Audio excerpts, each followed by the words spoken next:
This is the Courier 13 podcast with Winter Andrews, a weekly think tank of in-depth conversations among rising filmmakers. My goal with this show is to showcase the innovative talent and ideas that Hollywood hasn't discovered yet.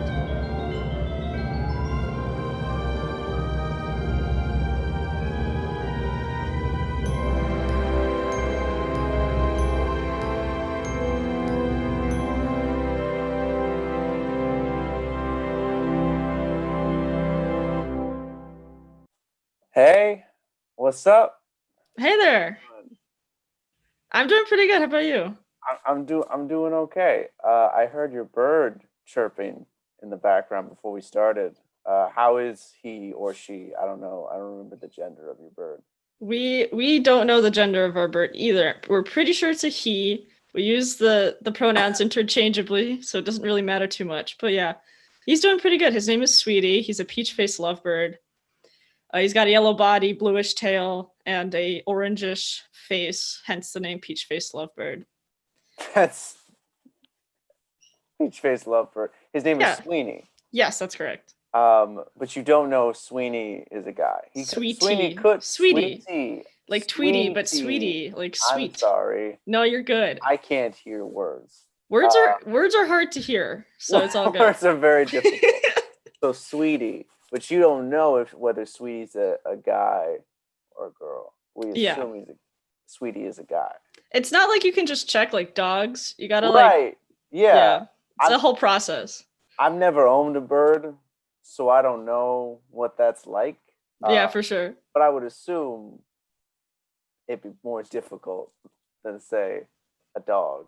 It is. So we don't know, but he's doing pretty good. Hopefully he doesn't bother us too much, but he's usually pretty good about being quiet. I mean, does Sweetie have opinions about film and filmmaking? I mean, has Sweetie ever been on a set before? I don't know. No, she doesn't have she doesn't have opinions on films, but she does rock out to certain music.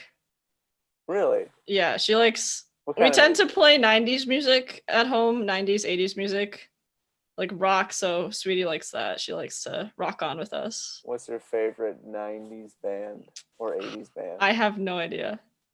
So like when she's like jamming in her cage, like what really?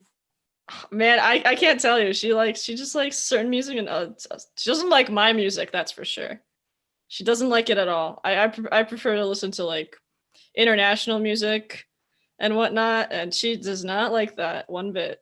Very, very loud, very high BPM.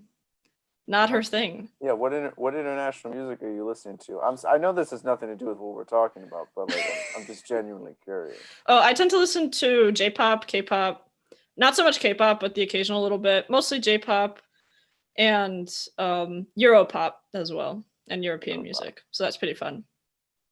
Yeah, my girlfriend's into K-pop. Mm-hmm. She's gone the full like 9. Aside from actually like going to Korea and seeing these people live, she's done basically everything else. Like she's gone to like their concerts when they had them in the U.S. And yeah, no, it seems cool. I've never been to a K-pop concert either, but people have a huge following. It's super popular in the U.S.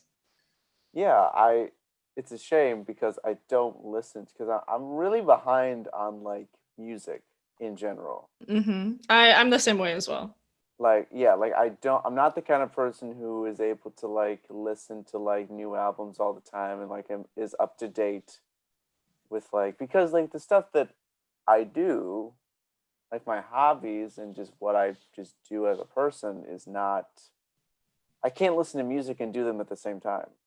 Yeah, I'm the same way, especially because of the projects I'm doing, whether it's sound design or editing.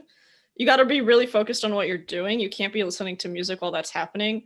But in other cases, like color correction, which I've been doing a little bit of, and graphic design, I can listen to music then, but I usually tend to hang out in a Discord call with other people and have that company with me and maybe get people's opinions while I'm working on something. So usually it's a little bit of both, but usually I tend to not listen to music because I usually don't listen to music during my major projects, so I tend to just forget. Mm-hmm. Yeah, I can't write and listen to music at the same time. Yeah, I can't either. It's too distracting. unless it's like a If it's instrumental music, yeah. yeah, if it's Like maybe game soundtracks, I'll listen to. yeah. I listen to there's this piece by Dvorak where it's just like strings, and I listen to that. Mm-hmm. Like I've never listened to any other Dvorak piece ever, but I listened to that and I was like, I could write to this. It's like it's a very good background music, but there's some energy behind it. I don't remember like what the symphony was or like what sonata Yeah. it was, but it's saved. It's saved in my Spotify, or it was at least. I can check that out later.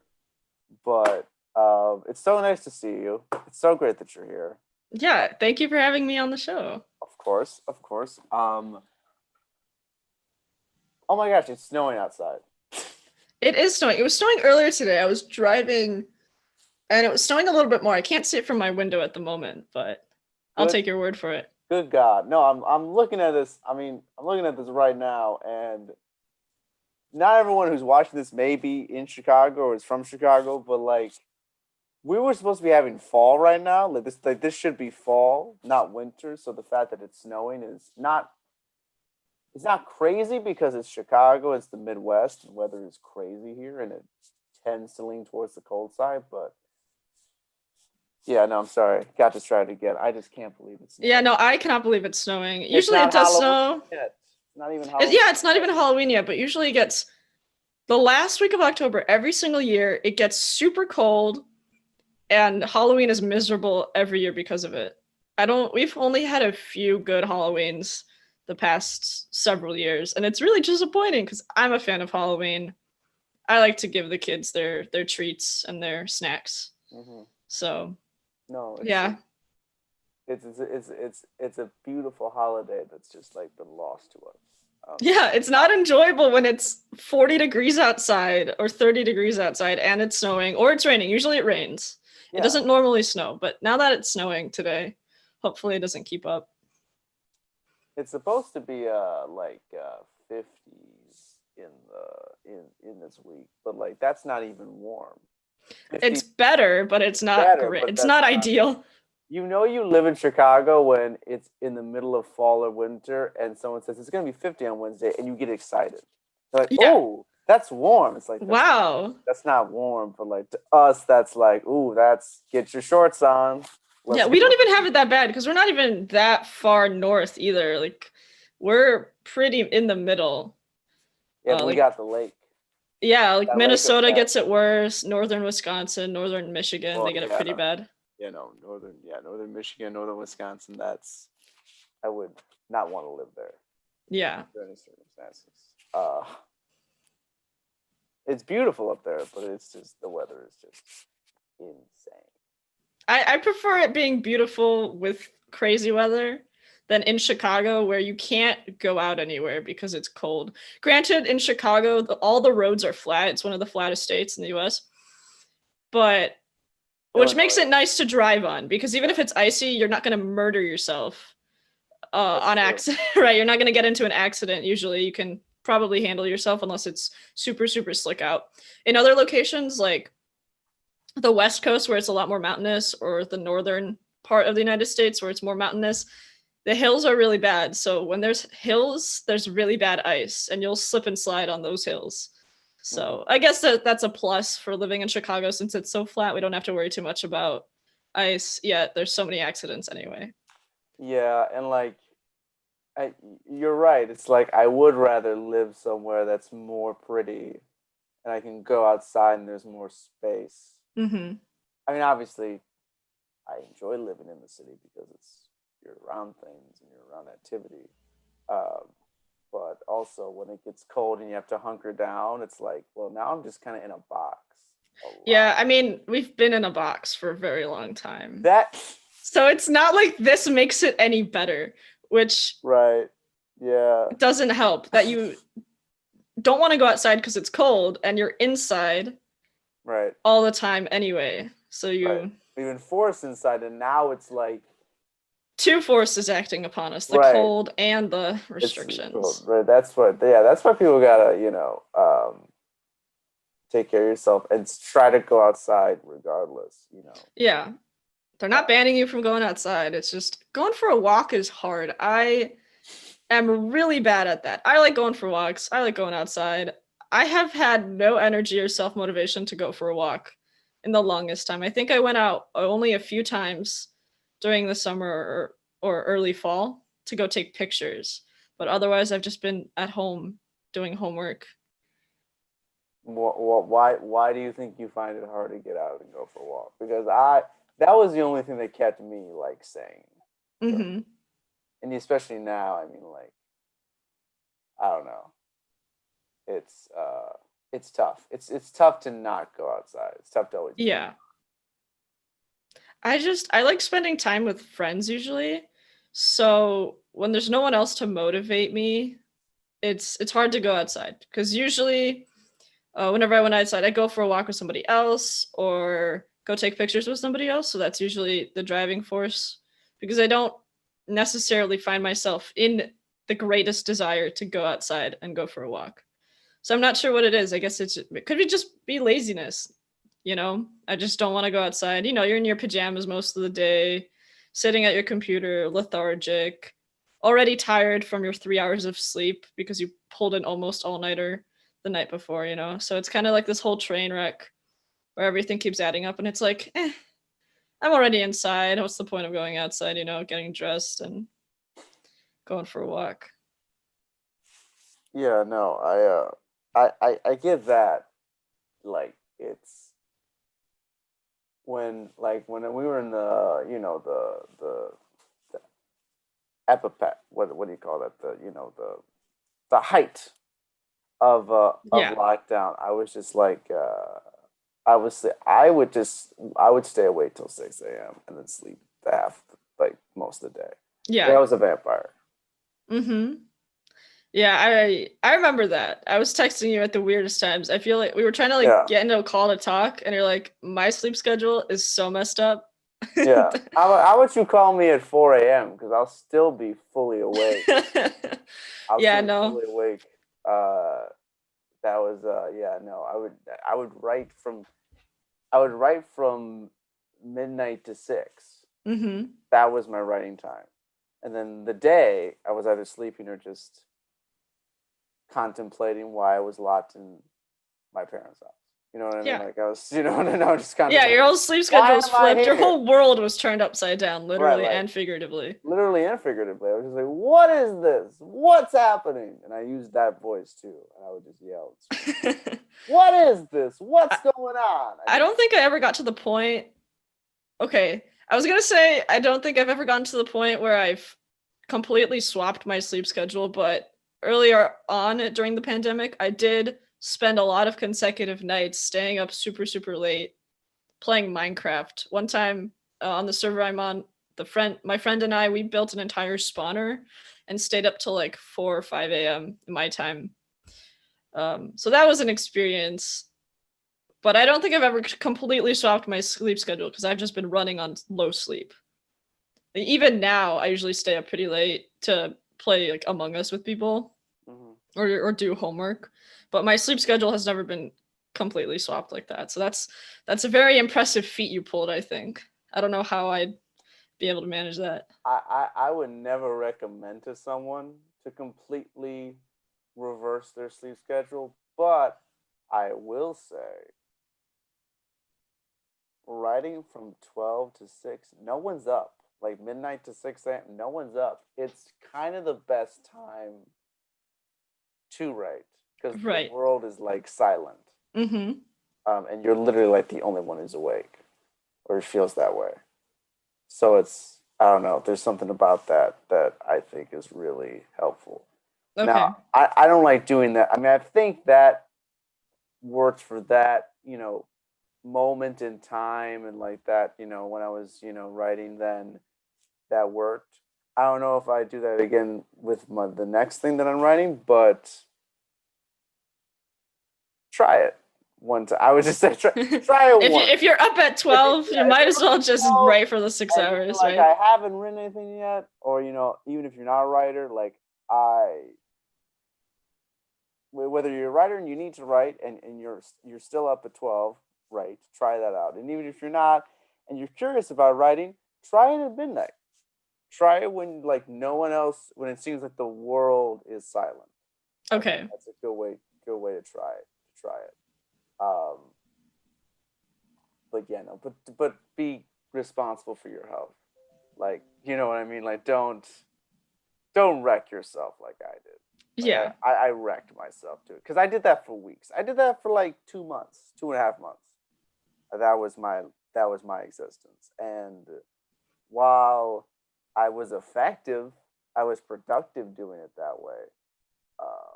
I think there are better ways Yeah. over a long period of time. No, there's still better ways to do it because we're still up really late, I feel. Yeah. And No, we are. no sleep. Just keep doing things. Yeah. Yeah,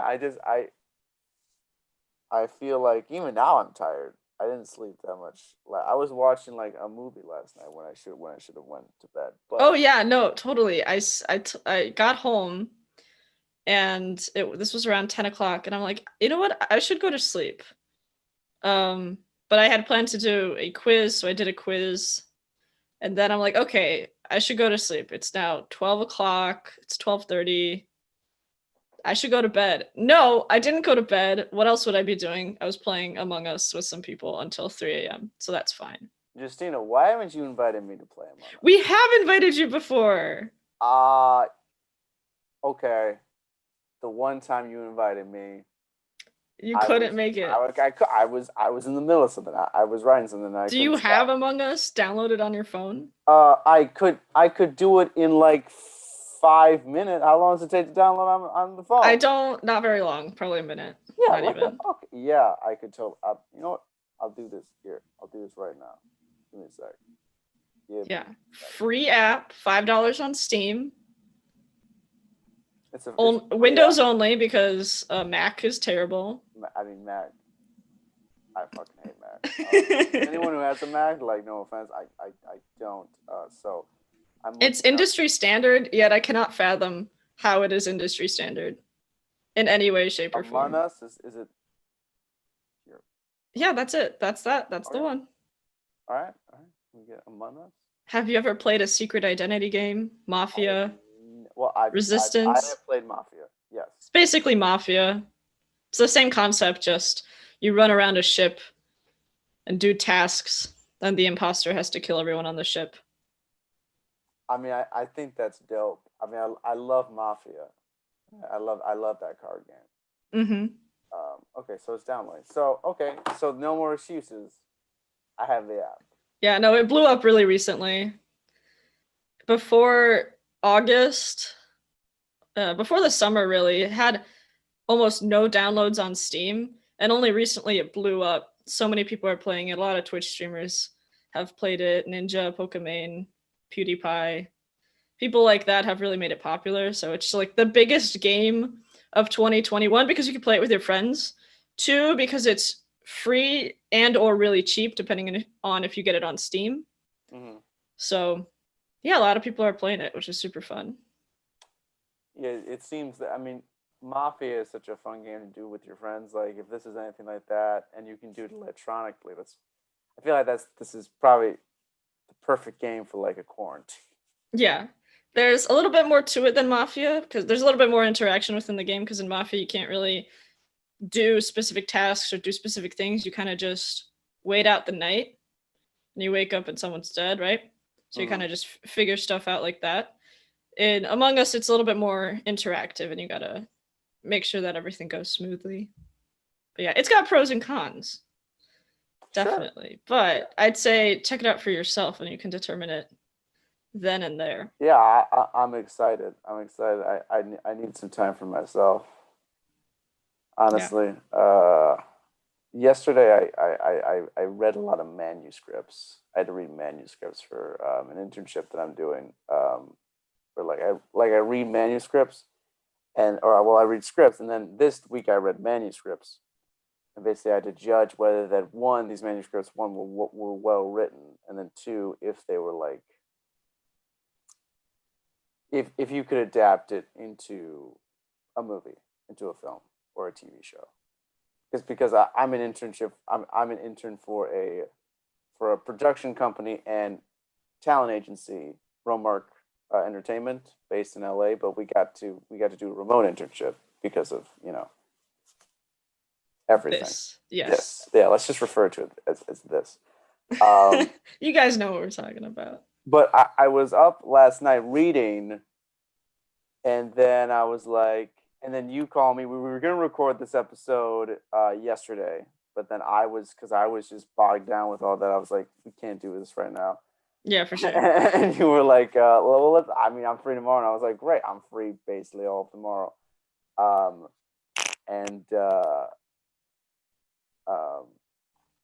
But what I was getting at was last night I got back from my girlfriend's house, and I was just like, or her apartment, and I was just like, man, you know what? I need to take care of myself. Yeah. I need to do something for me. So my girlfriend had left me face masks, and so I put on a face mask because I one of those clay shit because I just like how that shit feels. I like how it like dries up on your face. Mm-hmm. You really feel that like it cleaning yourself. Right. And that's what I did. And then I went to bed. I put on a Brunel movie. It was like Olvidados. It was like the I don't know if you ever seen it. It's like the forgotten. It's like the Forgotten and the Damned. Or it's like the Young and the Damned, or the Spanish translation is the Forgotten. Right. I haven't ever seen it, so I think you should. It's really good. I have a lot of movies to watch. Oh, I'm a terrible film major. I don't watch enough movies. No, there's so many movies that I need to see. There's just so many movies out there. I mean, I still haven't. My brother got this for me for my birthday a few months ago. He just got this. I mean, because we don't see each other all the time, it took me a while for him to actually give this to me. I got this like a few weeks ago. Not a few weeks ago, like a week ago. And this is a Solaris by Tarkovsky. I'm a big Tarkovsky fan. I've recently gotten into his stuff, and I still haven't watched this. Yeah, but I want to. I'll probably do it tonight just to force myself to do it. Sometimes you have to force yourself to do it because sometimes you're like, oh man, is this going to be like every other movie I've ever seen? Like, what's the point of it? And then you watch something and it really like opens your eyes and teaches you a couple of lessons. And you're like, whoa, why did I wait so long to watch that? Why didn't I see that like years ago? That would have helped me out so much. I tend to find TV shows more digestible than movies. Same. Even though if you watch, like I've been watching a lot of Daredevil recently, been trying to finish it finally. I started watching it a couple years ago, never finished it. So I rewatched it, trying to finish it. I'm on season 2. But those episodes are about an hour long each. If I can watch like 3 episodes in a sitting, I can watch a movie because a movie is anywhere from an hour and a half to 3 hours. So you might as well just sit down and watch the movie. But I always rationalize it as, oh, I can't step away from the movie. I gotta pay attention the whole time, blah, blah, blah. But you don't really have to do that. I don't know why. I just tend to find TV a little bit easier to watch personally. No, I agree. I mean, I like TV more. Yeah. I like watching a TV show much more than I like watching a film. Well, I mean, it depends on the film, I guess. Some films are really good, but I agree. Some films are really good, but I think the length of time that you can explore a concept, a character, an idea, anything like that in a TV show has so much more room, since there's so many more episodes and so much more time frame overall for a TV show to be on air and to develop those ideas. Right. So you tend to have a little bit more breathing room. Sometimes it's just filler. Sometimes it does take too long and it is extended, but I tend to find that it's just more fun to watch, in my opinion. It's really just a time game. Yeah. It's really just a matter of time. And the format of television, I think for a writer, it's like you have more opportunities to play. Whereas with film, it's so established. Like we got this hour and a half to 2.5 hour chunk of time, typically, or 3 hours if it's like really big, epic. And it's like there's all these beats that you gotta hit, like especially and I'm speaking for like the conventional Hollywood system movie. I'm talking about that. Right. Like The standard the structure. standard structure, like a Marvel film. A Marvel film, which I like some other Marvel films. I like some of them too, not all of them. Yeah. But I'm not here to bash Marvel. Yeah, not even. We won't even go there. We're not even gonna go there. All I'm saying is, you watch those movies and there's a definite like, okay, it's a formula. Like we open up with like the brief backstory of like the hero, and then we get into some action that's like kind of throttling the story forward, and then we get the inciting incident, and it just goes down the line. Act 1 break, Act 2 break, then the big climax, and there's always a battle with something coming down from the sky. And it's like sucking the, you know what I mean? There's always like this alien spaceship that comes out of nowhere. And it's like with movies, I feel like it's very predictable. Yeah, is what it is. Yeah, I can watch it. Like I can watch most. I'm not saying all movies, but I can watch most movies that come out now and be like, okay, I'm expecting that this is gonna happen. I'm expecting. I can even like predict basically how Act 3 is going to go down by just watching like how the characters interact and like some of the actions that they make. Do you know what I mean? Like, yeah, very rarely does a Marvel film or a superhero movie or something like that surprise me like at the end. Like, ooh, I think sometimes it's really hard to put that surprise factor in because there's usually one of two options: either the character dies or they don't die. Either way, you have a 50% chance to get it right. And if you get it wrong, you're still like, oh, I thought that was going to happen anyway, because that was my second and only option that it could have been. Right. So it feels like, okay, sure. I expected it to go one way, but also the other way is inevitable because if there's one way, there has to be another way. Right. The other way was a 50% chance. It's really hard. It's really hard to make a movie that has a surprise ending or subverts those expectations. But one movie that I have watched recently that is really good was Tenet. Tenet is phenomenal. Oh, I you want to talk about Tenet? I could talk about it. Yeah, we could talk about it. I mean, shit. I mean, should we how deep should we go in this? Right. It's been a while since I've watched it. I did talk about it a little bit in depth after I watched it because I watched it in theaters. Don't worry, no, I was safe. As well. We went to Logan. Logan Theater is pretty nice, actually. They got the whole rows. You got separated by party and very minimal capacity. It was all good. I haven't been there in a long time, but I was at the Regal Webster nearby DePaul. That's where I saw with Mia, and what did you think of it? I'll let you go first. And wait, we got. Do you want to start with the good or with the bad? There's not a lot of bad. I just am really picky. Well, yeah, no, you definitely start with the good, and should we go really in depth in spoilers? I think we could go in depth with spoilers. So if you haven't watched Tenet yet and you want to watch it, I recommend you go watch it. This is your spoiler warning. You have been officially warned. I will actually put once we upload this, I'll put the time. Yeah, sure, for sure. And so if you are you for some reason haven't seen Tenet yet, even though it's been a few months, if you haven't seen Tenet yet, but you really I'm gonna though, I don't want it to be spoiled for me. Skip this. Resume the show after we're done talking about it. You say that as if you expect everyone to watch Tenet, except we were just talking about how we haven't watched a lot of movies. There's a lot of movies to watch, my dude. Well, listen, Tenet should definitely be something on your list. I think I have a different opinion about it than Justyna has of it, but I still think it should be on people's list. So, so leave, and then once you've seen Tenet, come back to the show and watch our review. I'll probably post this review on an episode highlight or something. Okay, I gotta dig into my brain because it has been a few months since I've watched it. Yeah. But the good things, I think Christopher Nolan does a great job with all the time-related things. I personally don't enjoy watching time-related movies or timeline shenanigans because it's hard to understand. It usually doesn't make any sense. In this case, it's similar. It's hard to understand, except he gives you a lot of hints to carry you through, and it all makes sense at the end. He guides you into it pretty well. And as you're watching the movie, you understand more and more, which is really, really good. But that's one of the things he does really well. I really enjoyed all the time shenanigans with, going forward, backward.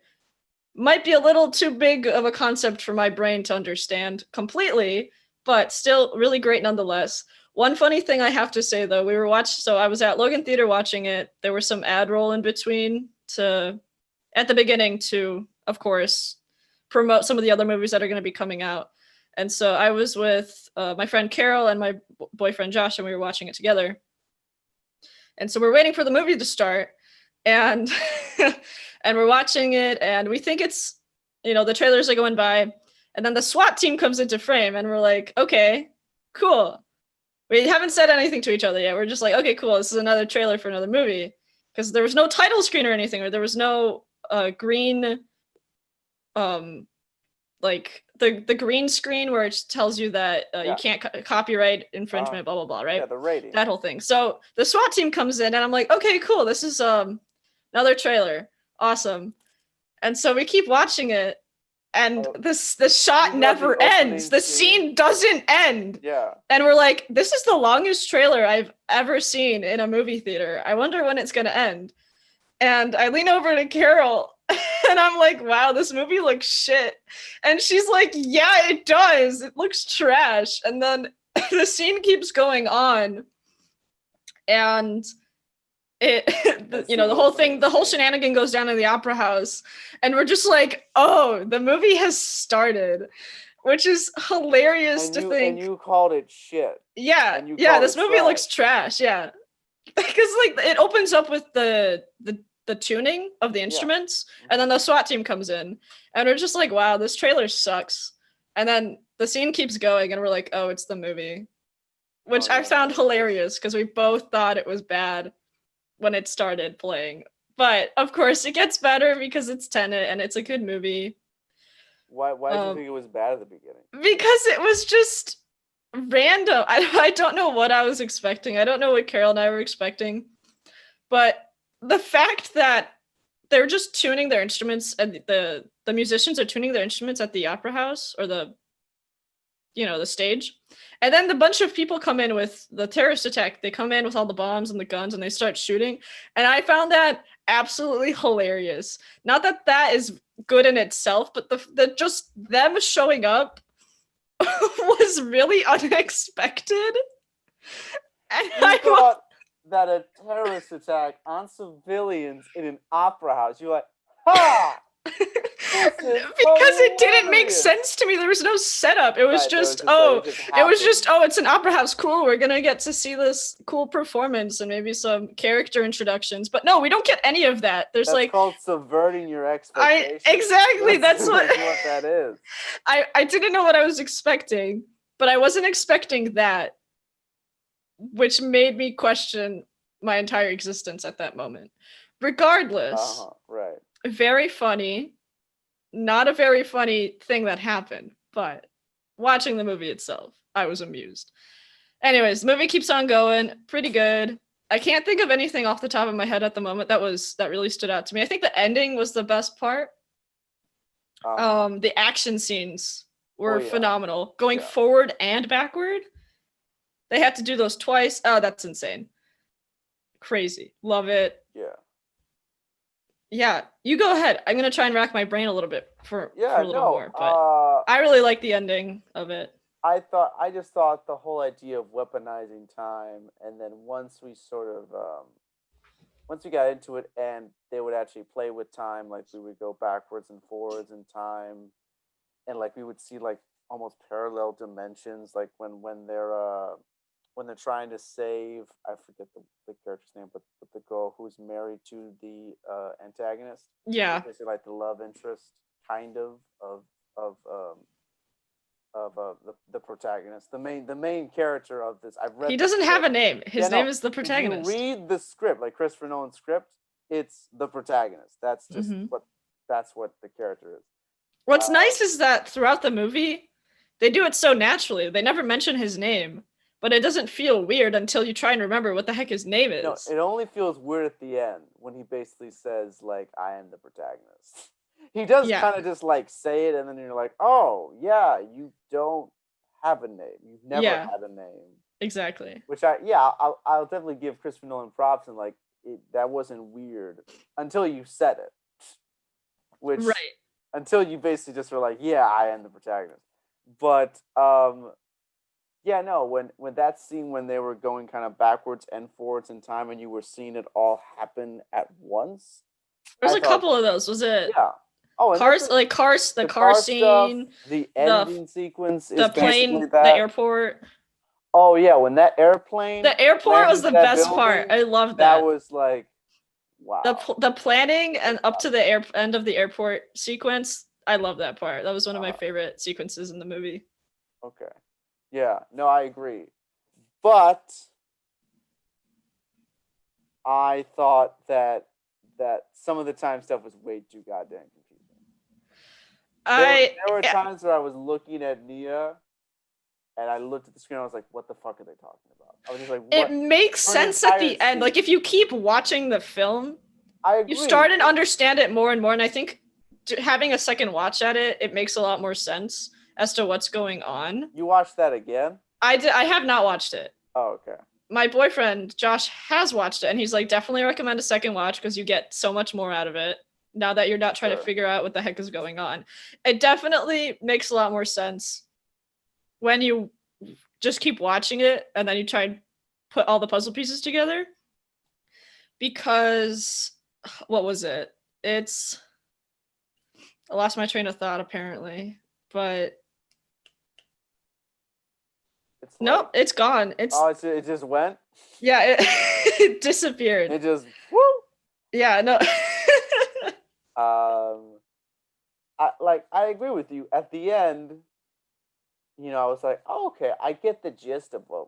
Yeah, like halfway. Okay, I remember what I was gonna say now. Halfway in the film, I was extremely confused. I'm like, is the movie over yet? Because there was a very distinct midpoint where it was almost like the movie had ended, but it kept going. So we're like, oh, okay, I get it now. Yeah, no. All these things make more sense. I definitely think that there was definitely a moment like right before the third act where I was like, is this thing gonna end? Like, where are we going with this? Yeah. Like, it did feel like for a while that we were just aimlessly wandering, which I don't mind that. But at the same time, because it's a high concept. Yeah. It's intellect kind of movie, you're just like, okay. Because you said that Christopher Nolan led us through it really well. I agree. I think so. Most of the way, at least in terms of once you finish the movie, you pretty much get it. Yes. During the movie, you're like you're kind of lost, but you're also kind of getting it. But also, that's kind of the fun of it. Yeah, that's the. It's not. You're not supposed to get it. He literally says it when the protagonist is with that one scientist lady, explaining to him what the time stuff is, showing him all the bullets and stuff. She literally says, "Try not to think about it too hard." Yeah. I'm like, no, you did not just tell me to not think about it. Right. Because when you say that, you don't know what you're talking about. Right. It's like, it made me so mad. You want to think about it more. Yeah. It made me so mad. It's like, don't tell me that I shouldn't think about it because I will tear this apart bit by bit. That's basically Christopher Nolan as a writer saying to the audience, don't think about this too much. It'll make you upset. But also, he wants you to think about it a lot. Yeah, exactly. It'll make you upset. Exactly. I think he does it very well just because it's a very cohesive idea. Because a lot of the times, time stuff kind of goes off awry and, paradoxes and all that. You can overthink it. Yeah. And the moment you overthink it, you start to tear out all the pieces. I think his holds up pretty well in itself. He did overthink it, but I think he did it in his own way, and it worked. I just feel like my whole issue with Tenet, and really this just goes back to the filmmaker in general, I feel just like Christopher Nolan has kind of now become, he's brilliant. He's an amazing director, one of the best, I think, ever, at least of like now, like currently. One of the best people making films. I do think though that he needs to do something that's not related to time. I just feel like his works are now kind of blending into each other. Like I feel like Tenet was like Inception.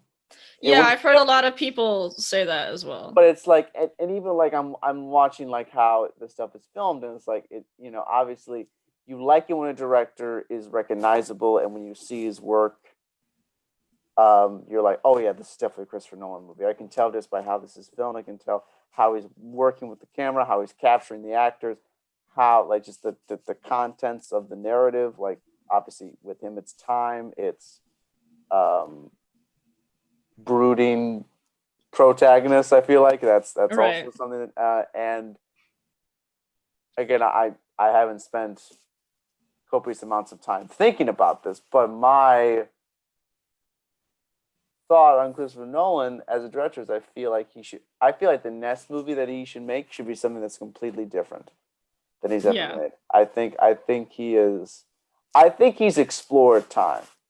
I feel like he has said a lot of and it's said a lot of good stuff. Like he's done a lot of good with just the idea of time. But you think it's time for him to try something else? I think it's time for him to and to be fair, he did what's the film? Dunkirk, which has nothing to do with time.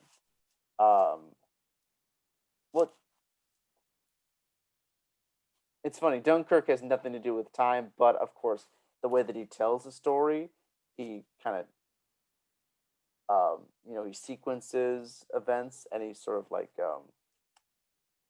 he makes it feel like a chronological, like he normally war movies are not structured the way that Dunkirk is structured, like that chronologically, and just like that, like it just feels like just one long scene that is just continuous. Do you know what I mean? Mm-hmm.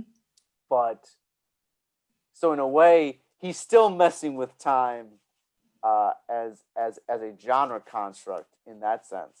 Yeah, even in editing, you see it. Yeah, yes, in editing too. Even if it's not a hard concept in the film. Which, yeah, I think he should still do that. I think you should still always be messing with like that, like time as far as a film technique basis. I just feel like you've used time as a theme so often. I feel like you've deconstructed so much. Don't do it again. Like give us something else. Give us something else, which you have. Again, Dunkirk. I mean, the Batman trilogy, I guess, also is not about time either. But Memento, Inception, Tenet, like that stuff is like, I feel like you've given us the time thing. And, my one problem with Tenet, and I don't think I can actually let this go, is the climax scene during that final battle where you got the red team and the blue team going in to take out the bomb. Literally the red team. They're not fighting anybody during that scene. There's probably like 3 enemies that you see. You see some guys shooting mortars in the beginning, but you literally do not see any enemies throughout that fight. It's like they're shooting at nothing. And it bothers me so much. I was just laughing the entire time during that climax scene because it was like they were shooting at thin air. There were barely any enemies. Why are they having such a hard time with this?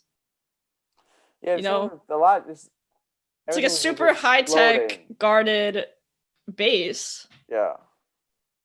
And it's still bad. Like it's so bad. It bothers me so much. It just bothered you. Yeah. It bothered you that it felt like they really weren't fighting against it. Well, they were fighting against time. Yeah. Justyna. I guess. You know what? That makes sense. I'm still bothered by the fact there were literally, I only saw like 3 to 5 enemies, actual enemy actors in that climax sequence. I don't even remember there being any. I felt like it was just like the forces and the elements were just working against it, and just buildings were just exploding. Yeah, And that's just yeah. what I remember. I'm just like, I mean, the everything's one just time they blowing up. exploded a building was because they needed they queued in the reverse time team to make a distraction, so they took out the building during that time as a distraction. So it was just all interwoven together. That it just bothers me that was the climax scene. I feel like it could have been executed better, but also making fight scenes is hard, and I get it. So I'll give it that. But also Christopher Nolan has no excuse because he's been doing this for his whole gosh darn life. Well, I mean, he probably could have made it better. I don't know. But that was a choice that he made. I don't think. Yeah, that's definitely something that I don't think he would have overlooked that. I'll give him the credit for that. No, yeah, no. I feel like you watched the entire film. It's like everything is so purposely. Yeah. If there's one thing, even if you think like he uses time too much, he goes so in depth with his own theories and his own perceptions of what time is and how you can manipulate it within a film.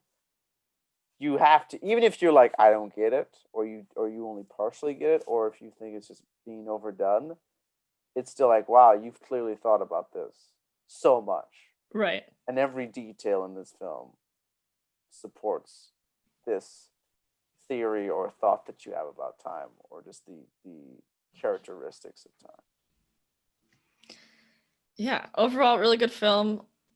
Couple little things. Yeah, it's still hard to digest. I don't even know how I feel about it. Like I would say yes, definitely is a good. I enjoyed it. I love the characters. There were times where I didn't enjoy it. I enjoyed the characters. There was one part towards the middle that got really slow. I'm like, the moment I start thinking about when the film is gonna end, that's when it's bad. Right. So there was a moment in the middle where it was like that. The climax scene, totally funny to me. Felt like it was such a joke. There was no enemies. Too big for my brain, apparently, right? Too big. No thoughts, head empty. Overall, I think it was a good film. Is that kind of what you think as well, or do you think differently? I think overall, it's a very intricate film. It's a very well-made film. It's a very ambitious film. Mm-hmm. I didn't find all of the characters super compelling. Right. Like I thought the main character. I thought the protagonist was cool. I thought Robert Pattinson's character was cool. I thought the three main leads were cool. I think so too. I think the antagonist was passable. I think he was interesting. I think he was fine. The love interest, I cannot for the life of me remember anybody's names, and it's a problem. Well, so she's not really the love interest. Yeah, she's kind of the love interest, but she's more the damsel in distress. It's just the way, unfortunately, he portrays her is very old school. Still, I think like he could have made her a little bit more independent of a character, because she relies so much on the antagonist for that, and I feel like he could have made her a little bit more powerful, a little bit more independent, but the way he portrays her is pretty much a damsel in distress. She needs to be saved. She can't hold her own. That's her whole purpose in the film. Like, she doesn't necessarily do anything else. Her whole thing is that she needs to be saved. That's what most of the plot is driven on in the second half of the film. Well, granted,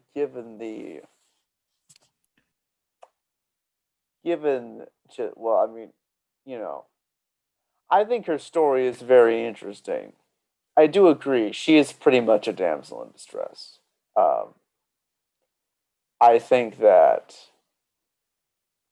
do think that's such predicaments do exist though for people. Like, especially I do think someone can be trapped. Her whole character is that she wants to be a mother.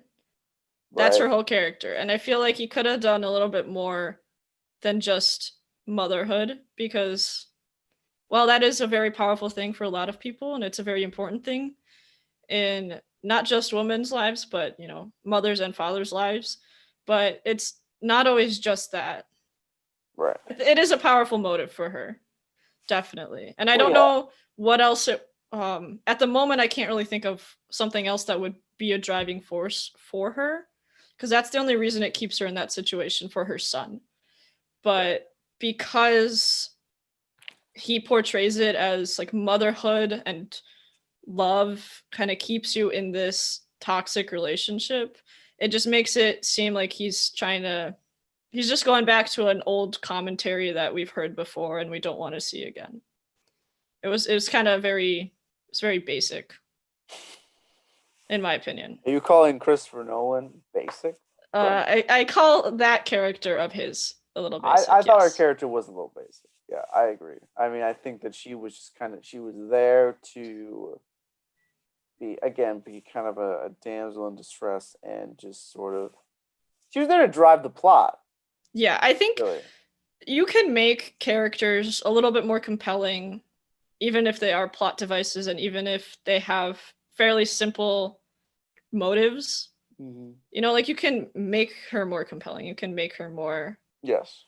You can give her more of a character than simply being a mother who wants to get out of a terrible relationship. Yeah. Well, I think it's like all characters to some extent drive plot. Obviously, yeah. A character wouldn't be in a script if that person didn't. Unless you watch continue the Downsizing, where the character has no motive and the character is completely doesn't know what he wants. Right? When you have an indecisive character, it's hard to write. So that's why most characters drive the plot, or their motivations drive the plot forward. Because when it's an indecisive character, you're just kind of wandering aimlessly, trying to figure out what the heck he or she wants, and it's not enjoyable to watch. But yeah, that's my issue with Downsizing. Matt Damon, he tried his best, but it wasn't a good script. A lot of people left the theater when I watched that, but I digress because this is about Tenet. No, well, I mean, I've not seen that film, so Okay. Because you said that, I'll take a look. I don't recommend it. Oh, okay. So It's- you hated the fact that he had no motivation. It is a very long film. It feels even longer than it is because it's so meandering. Uh-huh. And I just feel like it doesn't go anywhere. It tries to tackle a lot of different things. Matt Damon's character is really conflicted. He doesn't know what he wants. He thinks he wants something, and it turns out it's not really what he wants, and he has to live with the regret of choosing that decision. So he's got to find that meaning, even though he's lost everything. So it's hard. It meanders a lot. It tries to tackle a lot of really crazy topics, and it brings in something else to try and keep the movie interesting, but it just loses you, in my opinion. I probably wouldn't like it. Yeah. To be honest with you. I mean, you can definitely read up reviews on it and see what people are saying, but I feel like they'd be very similar. Regardless, I think Tenet keeps you interested throughout most of the film, if not the little dead spots in the middle.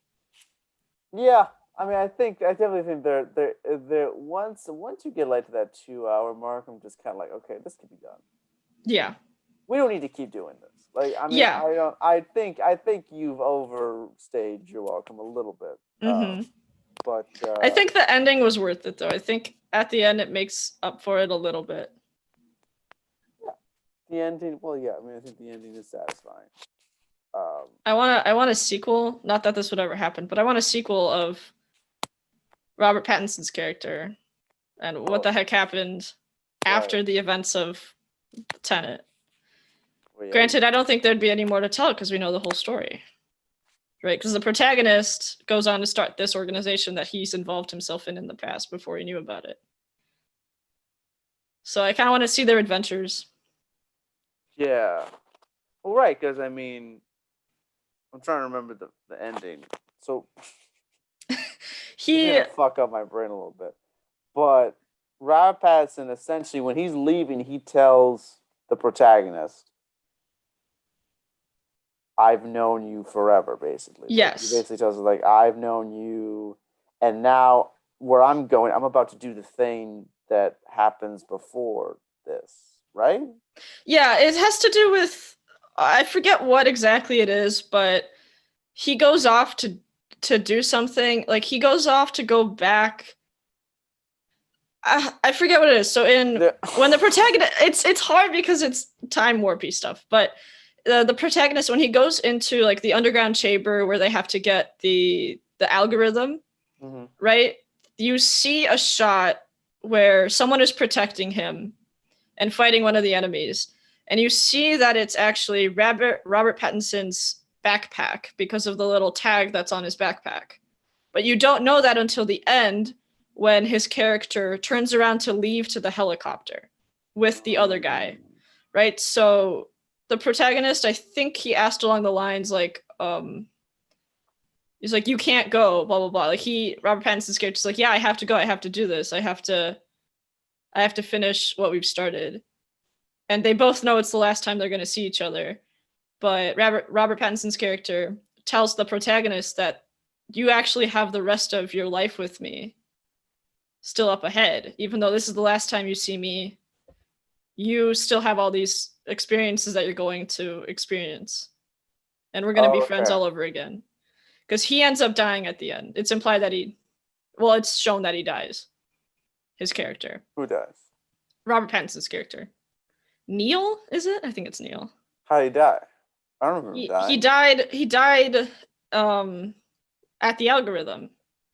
Well, he went back in time again to do something, and he died at the algorithm, protecting the protagonist.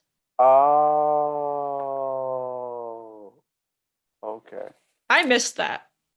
Josh told me, and it made a lot of sense. That does make a lot of sense. Because I would have missed it completely if he hadn't told me. Yeah. No, that makes the ending a lot more meaningful. Yeah. Knowing that. Christopher Nolan. Jesus Christ. Why do you do this to us? I mean, I appreciate that he does. I have nothing more to say about this. Yeah, no, it's all good. It was I think it was an 8 out of 10 for me. 8 out of 10? Yeah, it probably would go there for me. I have to watch it again. Yeah, there's a lot of talking points you could do on it, but yeah, like I agree. Gotta watch it again. Yeah. And maybe that's because I'm just used to television. I'm just like, I like episodes to be like an hour long. And now that was like, was it like 3 hours? Wasn't that like the movie is almost 3 hours, I think. Yeah. 2:45. Yeah, you don't need it to be 3 hours.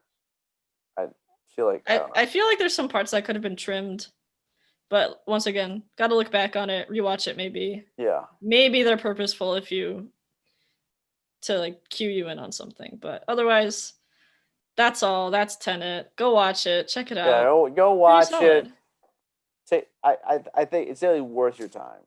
It's worth your time to watch. It is. It's not like Downsizing where it's 3 hours of not worth your time. Oh my god. Oh yeah. So I think it's 2.5 hours or 2 hours long. I don't even remember. That's still probably. I mean, for a film like that, it's probably way too long. I mean, Either way, is it basically just like he goes into a smaller community? Like they shrink him and he goes. Yeah, society has developed a process where they're able to downsize people. And like the benefits of it is that it saves on pollution, right? So they can make tiny communities. Yeah. For people to downsize and try and live a better life. But it turns out that even in these districts and these communities where people are downsized and it doesn't cost that much to maintain, there's still a very big line between the poor and the rich and that sort of thing. So there's like all these problems with the society and you can't escape them. Matt Damon's character doesn't know what he wants, so he's just kind of wandering around aimlessly, trying to figure out himself and what life means to him now that he can't go back, because it's not a non-reversible process. So. Yeah, okay. So it's like we left your original society to get to a better society, and then you realize, oh, it's the same kind of society that I live. Exactly. Yeah. Yep. And he just aimlessly just like. That's what I felt. He does a lot of things because he doesn't know what he wants, and he just feels out of place. He's just trying to find himself, And it's not the good kind of finding yourself. It's the boring kind, Oh, unfortunately. yeah, I know what you mean. I know what you mean by that. You're right. When like the character like figures himself out, but it's the most boring, painstakingly terrible process Yeah. for us to watch them do that. Yeah. You ever seen the movie? This came out like in the early 2000s. I was like a kid. Remember Sky Captain in the World of Tomorrow? I do not. I have no idea what that is. It's so It's a good thing I don't. bad. Honestly, watch it just because how bad it is, and maybe you'll like find it funny. Like, I just like it's basically about like it's like 1930s New York City, and like huge alien robots invade, and they terrorize the city. And this young reporter has her camera, and she literally 3 times in like the movie, or literally like 4 times, she almost dies just getting her camera, and the camera is never that important.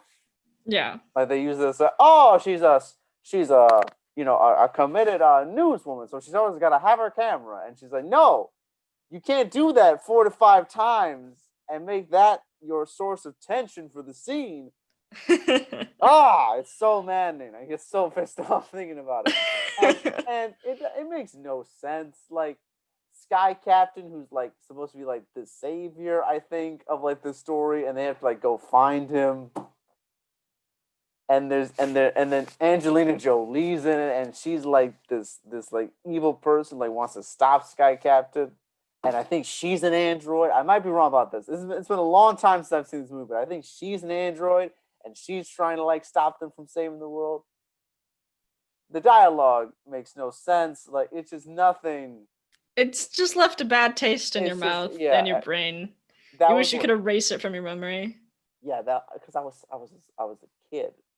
And I think that was like the movie that I realized, oh, movies could be bad. Like, oh, like when you're a kid, like everything's awesome. Like you just see explosions and you're just like, oh my god, yes, Cool. this is awesome. This is so Yeah, great. exactly. And then you probably get mature enough, or at least a little more mature, and then you're watching something really bad, and you're like, I'm incredibly bored by this. Yeah. This is not good. I'm not having a fun time with it. Not good entertainment. This is not good. But you know who can make good entertainment? You at home. Oh, yeah. During this pandemic where we have nothing to do other than write or make stuff. Or make stuff. Well, I just helped you guys. You and Carol. We just did a short film. Together. Yeah, we filmed we over the shot weekend. It. Yes, just this last Sunday. Yeah. Super fun for me to see you guys. It was like the first time I had seen you guys actually in person. We were all wearing masks and we all had tested. You know, safe distances, all that. Yeah, we got tested. And that was so much fun. Like I was the boom opera. I was basically the sound person, which I hadn't done sound in a long time, but it was just fun to like set. Yeah, I had a really good time as well. It was a long time in the making to get to production. Yeah. The club I'm in, both of us are in this club at DePaul. We ended up hosting a screenwriting contest over the summer to produce the winning script during quarantine, and the prompt was being able to make it in quarantine. So as little people as possible, as small of a set as possible, make sure you don't have to go outside to do it, stuff like that, right? And DePaul funded this, right? Or the club funded it, yeah. But yeah. Yeah, DePaul, the club, yeah. It would be DePaul. So it took a long time in the making. It's been selected since the summer, and we finally ended up getting the production up last week. So I'm really excited about that. I gotta look through the footage, make sure everything is named properly, and maybe take some stills and send it to you guys. Oh, please. But yeah. I saw some of the shots and I think it turned out pretty well. Hopefully, as the editor, I hope I can figure out how to make it work. Yeah, I think everything went pretty smoothly. We had to figure stuff out as far as lighting and camera because of as the day went by, things got darker, so we had to light our sets like it was daytime. Yeah, that's always tough as well. I think there's a couple of things that we could have done to shorten down the time, but since we weren't able to scout beforehand, we had rented an Airbnb. They don't let you scout beforehand, but we did set up the day before. We kind of got an idea for everything, and then we filmed the following day, and we got everything we needed to get done. So I'm really glad we were able to finish. And it was a long night. After you left, we we cleaned up. David came over to take down all the props and the set design. Thank God he did, because saved us a lot of work, because he knew where everything was. He knew what he wanted to keep, what he didn't. So yeah, it was a good time. And I think definitely if you want to go out and make something, there's ways to do it. You just gotta change some things up and figure it out. Try to keep things safe. So yeah, I thought I felt very safe, especially knowing that we all got tested beforehand. It was just fun. It was a good time. I really enjoyed it. It's been the first set I've been on in a very long time, ever since COVID started. Yeah. So I had a really good time. I think keeping up that morale and keep making stuff within reason, I think is really important. Yeah. So I think, yeah, I don't, because I think one of the big things that we've been trying to touch on here is just because we're in a pandemic doesn't mean you can't make stuff. Yeah. That you can't do things. Yeah, I think some of the easiest things to do right now are documentaries. Like, you can go out, interview somebody's restaurant. Everyone wants the press. They want the free advertisement, right? So you go out, ask people if they want to be interviewed on camera. Of course, you can just punch in with the camera. You don't have to even be up close to them. Mic them up, or give them a microphone to hold or whatnot. And it's pretty easy. It's not too hard. News people do it. They go out and interview others. They keep a safe distance. It's been happening, and a lot of places have been adapting to it. So I think it's time for us to start adapting to, if we haven't been already. Right. I think the notion that you're just gonna wait it out, I think it's just the wrong notion. Yeah, like, do anything. Italy was shut down for 3 to 4 months completely. No one could go outside. And they brought their numbers down to pretty much nothing, and then they opened up again. And now they're experiencing a really heavy second wave, just like the rest of the world. So even though it's unfortunate, they are one of the countries that tried their hardest to keep it at bay. But unless everybody gets shut away and tries to, at the same time, like, the world collectively has to shut down in order for that to work. And I personally think that's the case, at least. Yeah. So, like, seeing that Italy, even in their best efforts, got a second wave, now people are protesting. They're trying to enforce another stage of lockdown or another stage of quarantine in Italy, and people don't want to do it, right? Businesses need to make money. People need to make money. Some people don't have anything left to lose anymore because they've lost everything. So a lot of people are protesting, and it's really tough. Yeah. So seeing that makes me just feel that we can't just sit around. There's a safe way to do things. Ideally, they want you to stay at home, don't go outside, maintain minimal contact with people, right? That's the only way to stop the spread of COVID. But there's safe ways to do things, right? Yeah. They've recommended, yes, you can go see your friends, just maintain a safe social distance, wear masks, right? But try to keep it to a minimum. And I think that can also be applied to filming. There's a lot of regulations that Hollywood has implemented, that SAG has implemented for their actors too, and things like that. So people are trying to make it work, and they don't want to stop doing what they're doing, though Hollywood has had a pretty rough time trying to keep the cases down, because towards the beginning they kept trying to film, people kept getting sick. It's tough.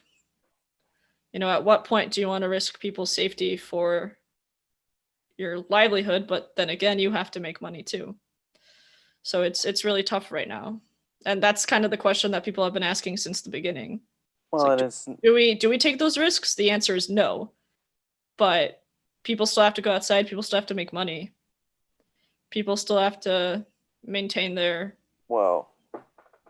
mental health and all that. Well, I think for me, the reason why I just feel like if you're an artist, you have to create.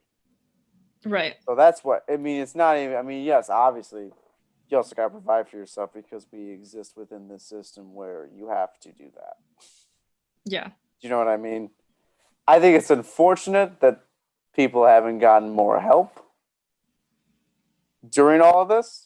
From the government, you mean, or?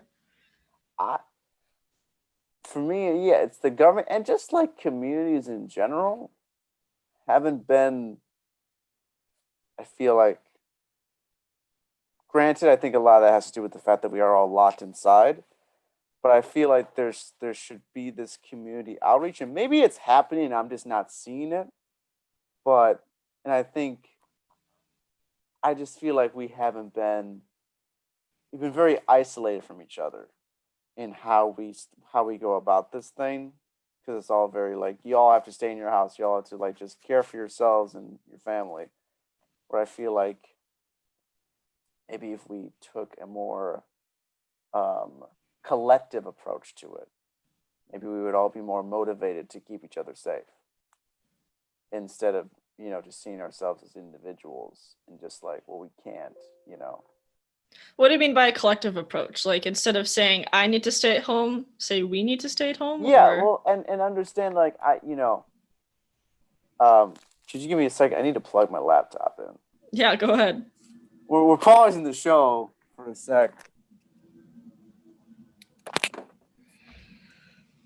Yes, the magic of editing. But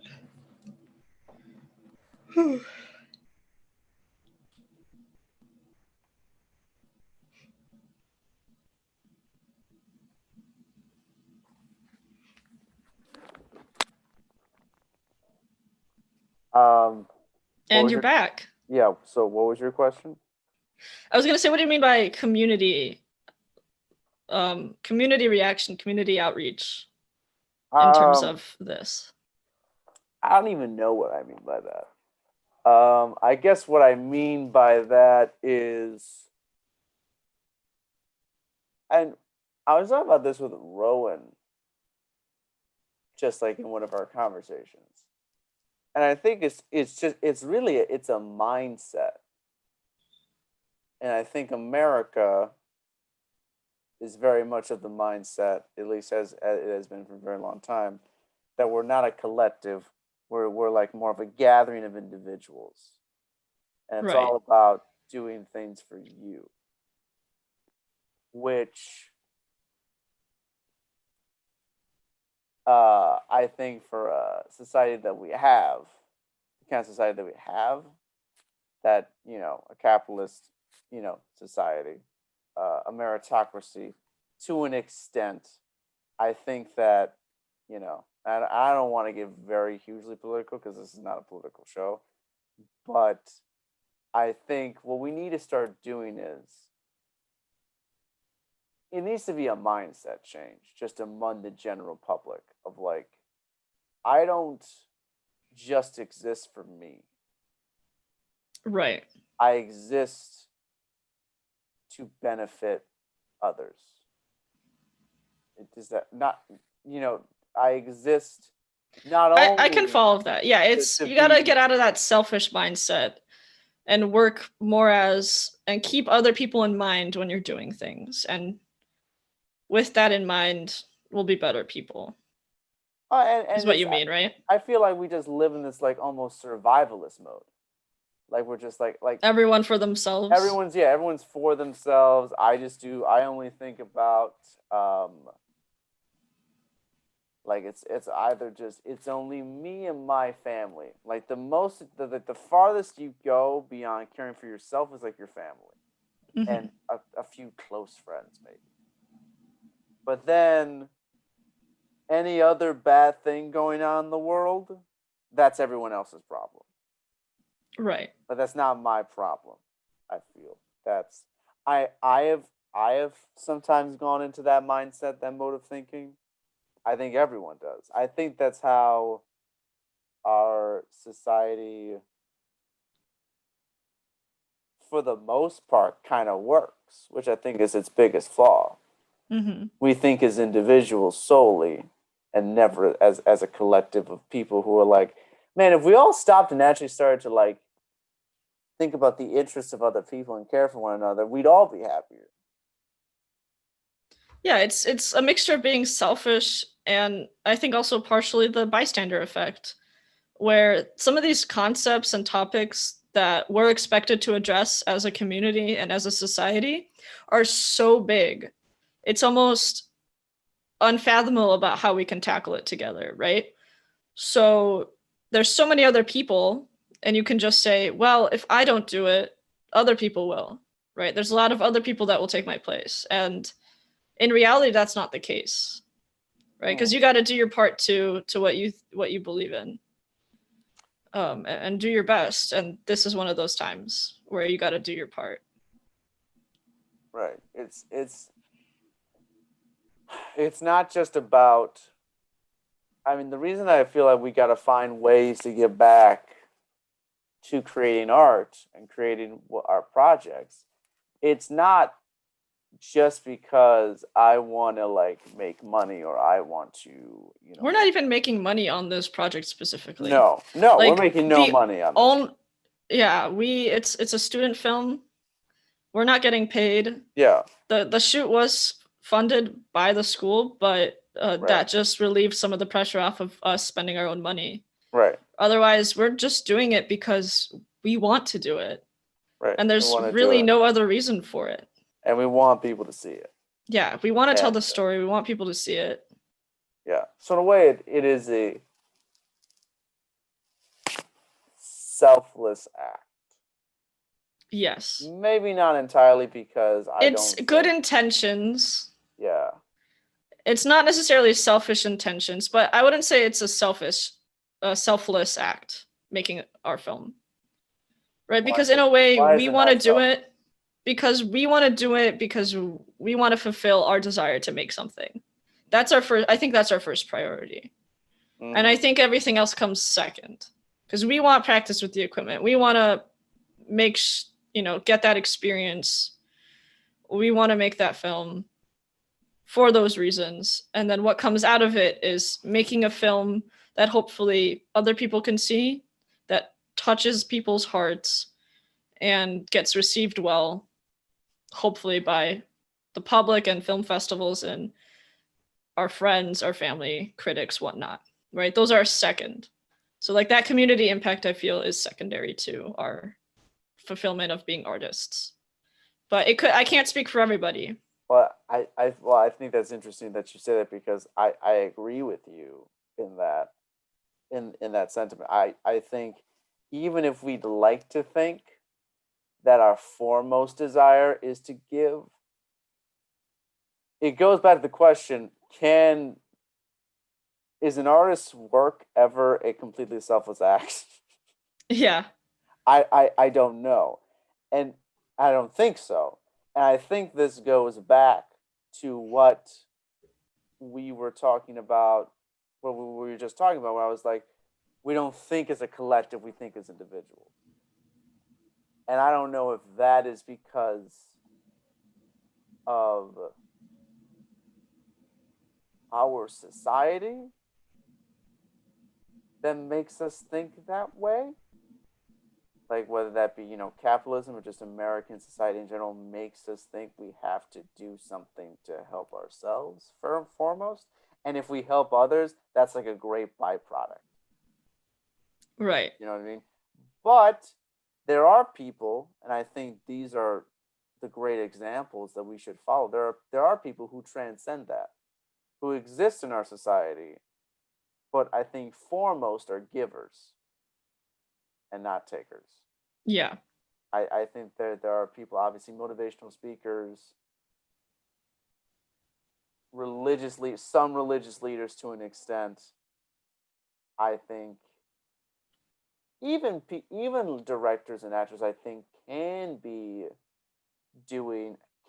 make art for the betterment of others more so than just appeasing themselves. Like even when we were talking about Solaris, Tarkovsky, he was making films in the Soviet Union, and obviously the Soviet Union was crumbling. Things weren't going well. Obviously, it was becoming it was this failed state at this point. But Tarkovsky literally had no influence from anybody on how to make any of his films.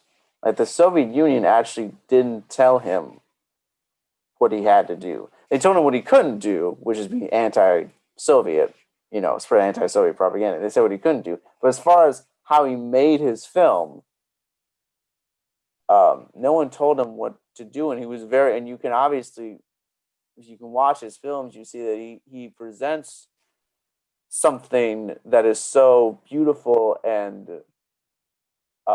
intricate and so avant-garde. Like if you watch an American film, any American film, and then you watch one of his films, it's almost like these filmmakers were on different planets. They like just had different modes of like doing things and expressing time. And because Tarkovsky has all these very long shots. And I mean long as like the duration of time. Like when you are watching his films, you feel like you are feeling the weight of time with these characters. And there's something about that where I feel like it almost, I hate to say this because I feel like it's really corny. But when I'm watching a Tarkovsky film, I feel like it's very selfless. I feel like he's just making something to present to us and really just wants us to sit there and question the piece and to really examine it and try to get something out of it.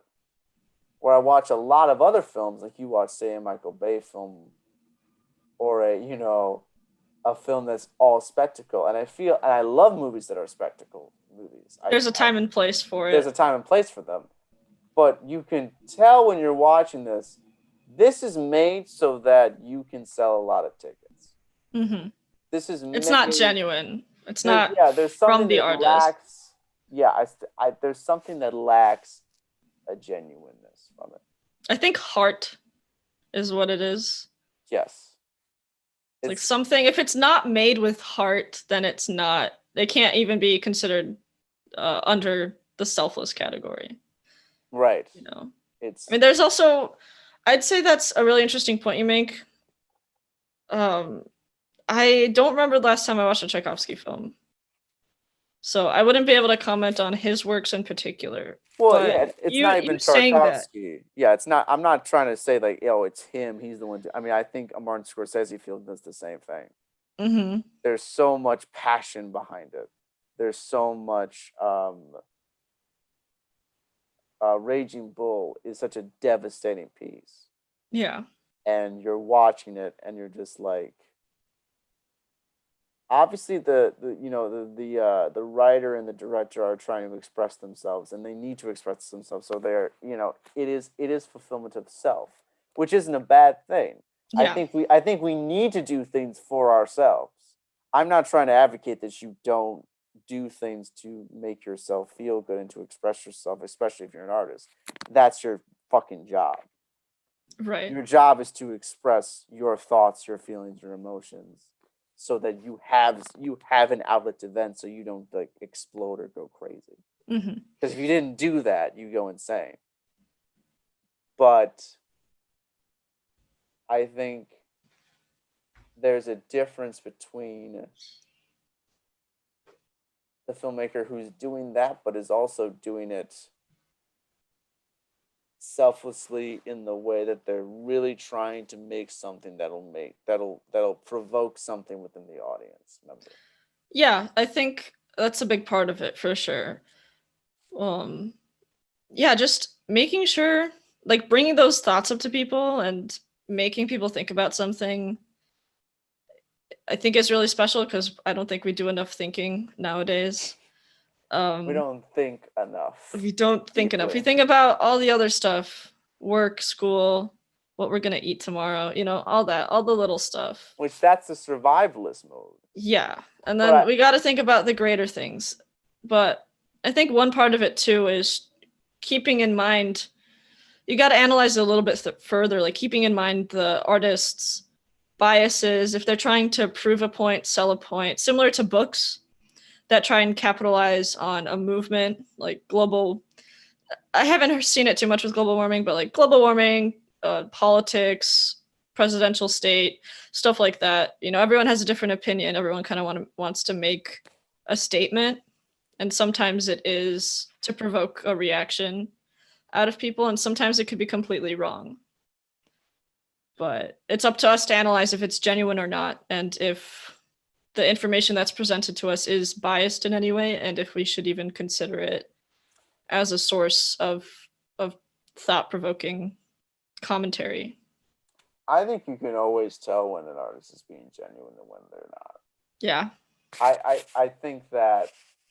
I don't think not everyone can. I think maybe filmmakers are a little bit more inclined, and journalists and people in news and media, as well as writers. I feel like people that have kind of been taught to try and overanalyze everything and try to analyze if something is biased or not.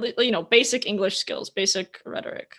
Mm-hmm. I think a lot of people kind of lose that when they start working or when they grow older. Those classes fade. So sometimes you may not be consciously thinking of that, because there's a lot of people that will believe in biased media and they'll think satire is actually real and not actually satire.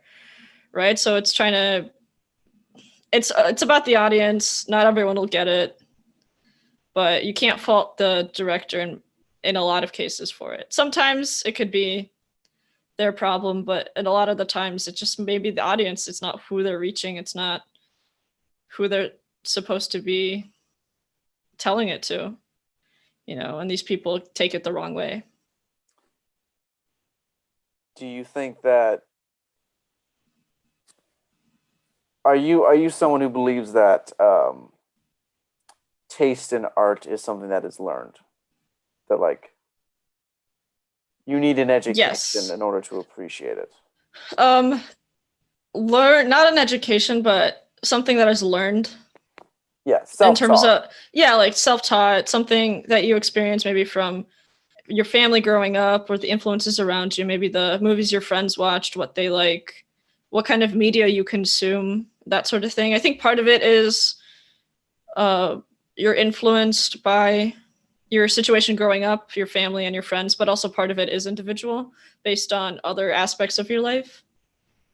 So it's a little bit of both, but you can appreciate art even if you're not intellectually taught in art. I say that in quotes. Mm-hmm. Right. Definitely, like a lot of stuff that is made is for the general masses. It's for the general people to consume. And if you make something for someone that can't appreciate it, then that's kind of sad, don't you think? So definitely, everyone can appreciate art. There's no discrimination against anyone, no matter how you were raised, no matter who you are, what nationality, whatever. I don't think there's any way that people can't be appreciative of art. But people will have different tastes, though, and that's not saying their tastes are good. Right. There's a difference between taste and appreciation. Yeah. I think that's what I'm kind of getting from what you're saying. I guess. Yeah, there's a difference between taste and I guess I didn't say that, but I guess you can get that from it for sure. Yeah, Yeah, like because you asked me, is it learned? Are tastes learned? yes, Yes, they are. taste is. I agree. I think I good think taste is taste learned. good taste is a matter of over time learning what deserves appreciation and what doesn't, and kind of realizing, because people have tastes in like bad media, but some people recognize that it's not good.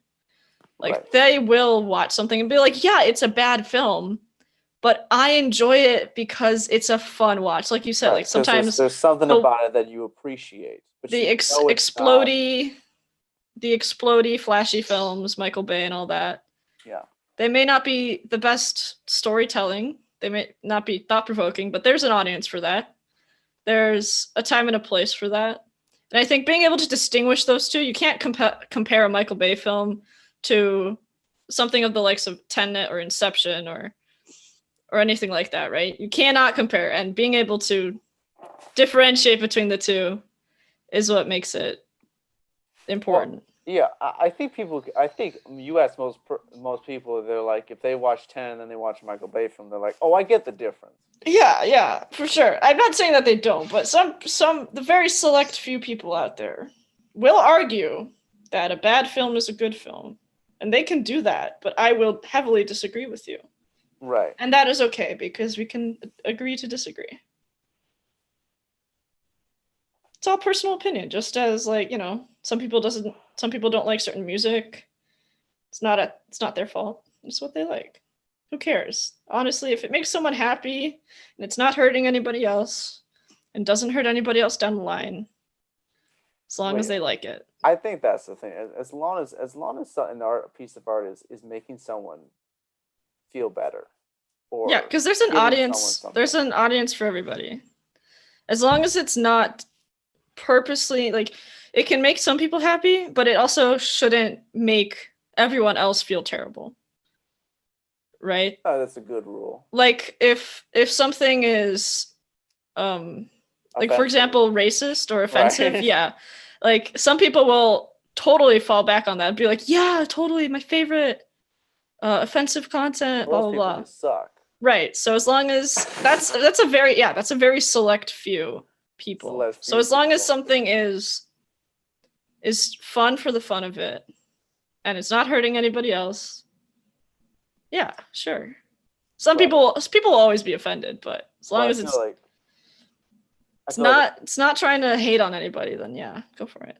Well, that's a rule of life. It's like, or at least I think it's like, a good rule of life is like, you can do whatever you want as long as you're not depriving someone else from getting what they want.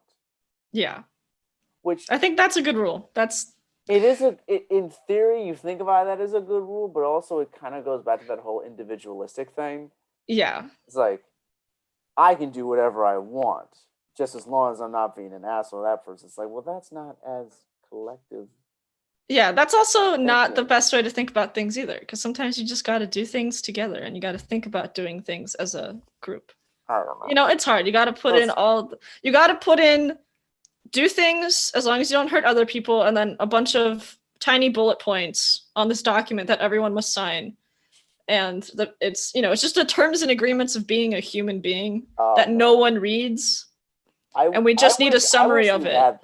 And people will take the summary out of context and they'll try to justify it by whatever part they read. Right? That's how it always is. They'll always take it out of context. You look at any time period and whatever governing document the people have, they'll read the document.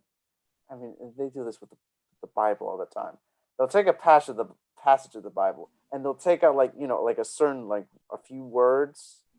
And they'll say it's something that it's not. This is why God hates gay people. You know what I mean? Or like, this is why,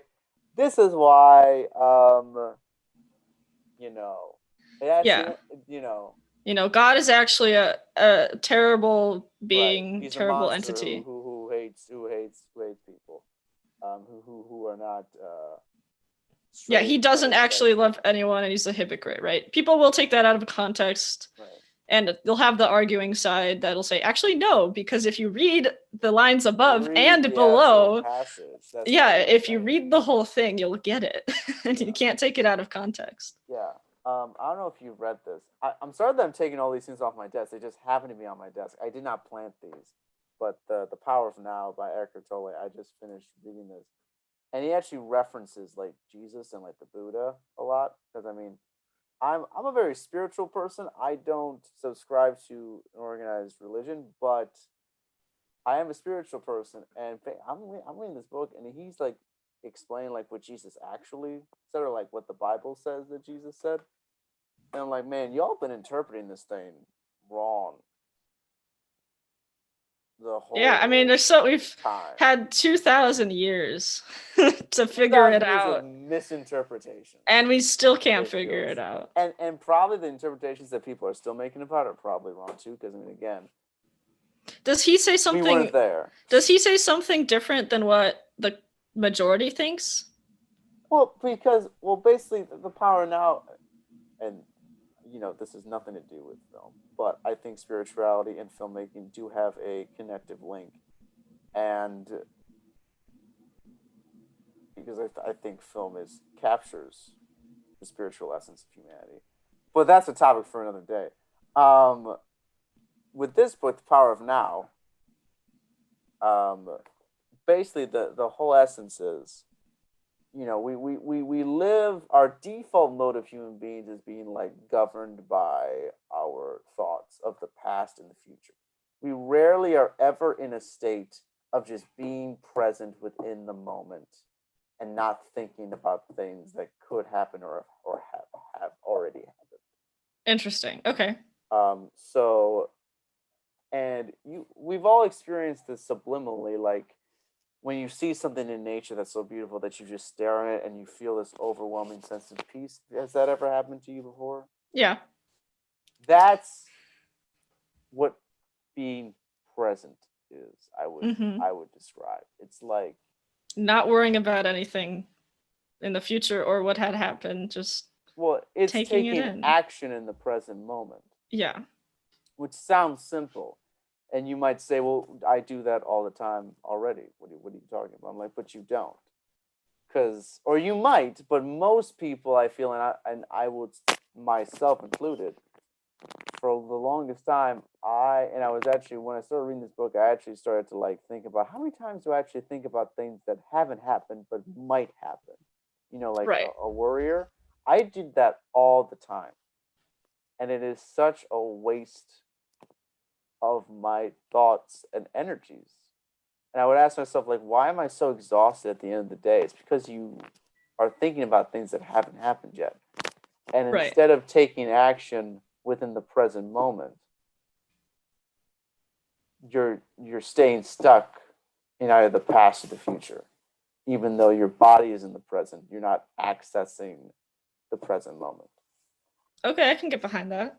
Here's the thing. I explained that pretty terribly, but I would just say, read this book. Please do yourself a favor and actually start living in your own spiritual essence. To me, I've been working with like energy work and like, just sort of a spiritual essence, but this is like kind of like, I think like kind of the manual for it. It's a good read. It's a great read.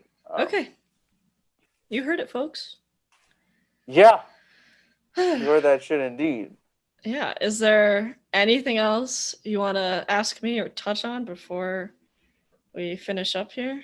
Do you have to get going?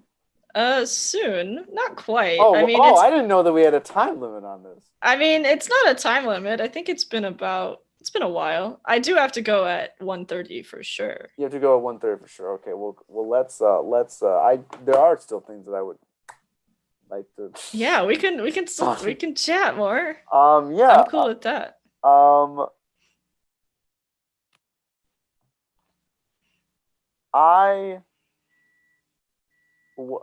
Because you do a lot of things. I do a lot of things. You are a producer. Bad sometimes, but yeah. You do a lot of great graphics.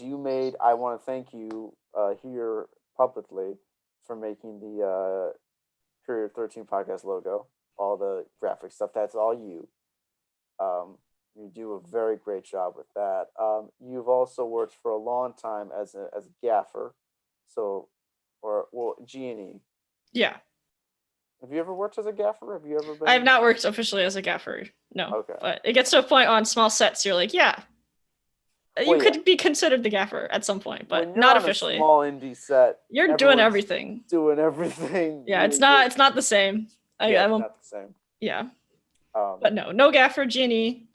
I've produced some things, editing. I am in school for post, but I like to do everything: pre-production, production, post-production, G&E, PA. Yeah, working my way up. What have you liked doing the most? Oh, that's so hard to pick because I like to do everything.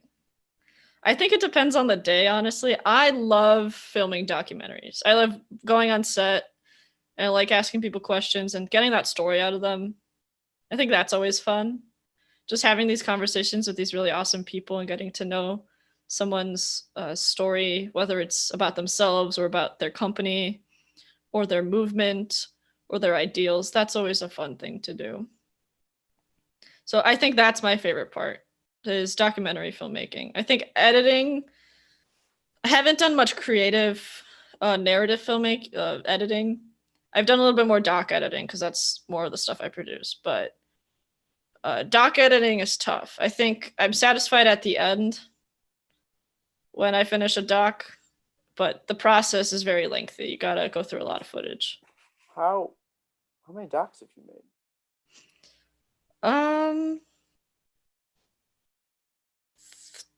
2, 3, 4 or 5 short documentaries in high school and at college. Not too many. Would you be willing to send me a link so I can like post that somewhere? Yeah, sure. Yeah, I didn't know that you made. I mean, I knew that you made documentaries. I didn't know that you made that many. I've worked on a couple. I interned for this one lady for a little bit, and I did a couple documentaries for her. Things didn't work out. I think she took down those videos that I made. Mm-hmm. But yeah, I've done a couple work for that internship. I've done some for high school, a couple documentaries. I've done a few documentaries in college. Yeah, mostly for club. I've done one on the Puerto Rican Cultural Center in Humboldt Park. I've done one on the Muay Thai place in Lincoln Park as well. And I feel like there's more, but I don't think there's more. So I feel like I was going to make more documentaries, but then COVID happened. So it was like a docu series we were gonna do in club. It was like a hosted show, but that didn't work out. So it would have been more under my belt, but alas, not the case. Alas. Yeah. Please send that to me. I did not know that you made those. Okay, cool. What would you say to doc? Because I have edited a documentary once. I hated it. Yeah. Because it's not like narrative. Yeah, there's no clear cut way. Like you just kind of gotta cut pieces down more and more. Like what's nice with narrative filmmaking because you have every shot, you have the script to use as a blueprint, and then once you get everything in blueprint order, then you can move stuff around, right? So it's a lot easier that way. Yeah. But it's also more difficult because you kind of want to stick to the blueprint sometimes, and you don't always want to branch out and try new things. There's a lot of films that got a lot better because like total scenes were cut, sequences were cut, stuff was moved around, right? Like there's been some insane editing that people have done to make a movie great, as opposed to just passable. But doc editing is a different beast in it of itself, and I don't think I'd be someone to speak on it because I don't have the most experience with it. I have some experience with it, I'd say, but yeah, doc editing is pretty hard. From what I've noticed, a lot of people like to use a video to or like speech to text program so that you can convert that documentary into a document, and you can highlight the parts that are most interesting, or the director or the producer can go through, or you can go through as a team and pick out the parts that are most interesting just using the script, and kind of formulate the story that way. So you can take out the paragraphs, reorder them, and things like that. So I find that extremely helpful. What is that? Like, what app is there? An app? There's a bunch of programs that do it. I can't think of any off the top of my head because a lot of them are either not very good or you have to pay for them. But it's basically just like convert video to text is what it is. If you look it up, you'll find a bunch of them. Some are subscription services, some are one-time pay. Most are subscription. But it's really helpful in my opinion. I think it's a really useful tool that people can use.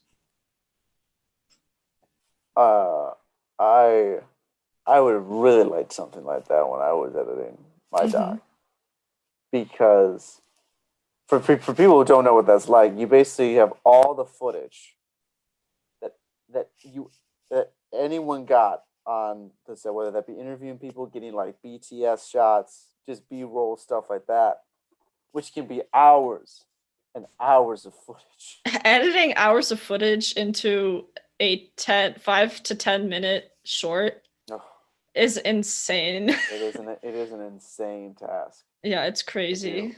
Because there's so much stuff to sift through. Yeah. And it's really hard to organize because you can't just name things by section. You have to do everything in the program. You have to mark everything with markers, make sure that you have everything named properly.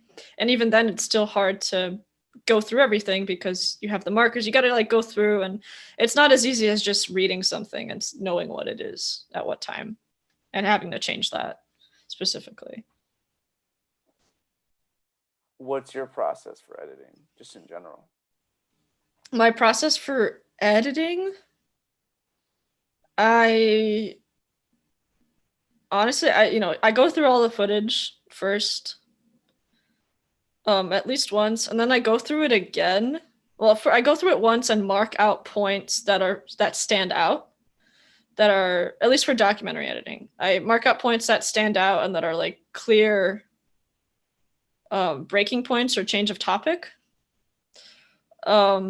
And ideally, I would have one of those scripts written up using the video to text program, video to document program, and then I'll speak with the director or whoever is working on the project with me, and we will pick out a story that we want to tell with this documentary. So we'll take out the paragraphs that we think make most sense, reorganize things, have an intro, have a segue, yada, yada, yada. And then I'll put them together. We'll see how they work, trim it down some more. And then, you keep trimming, you keep reorganizing. If something doesn't work, maybe you'll have to pull from something else and be like, okay, we thought this might work, but really he's talking about something else.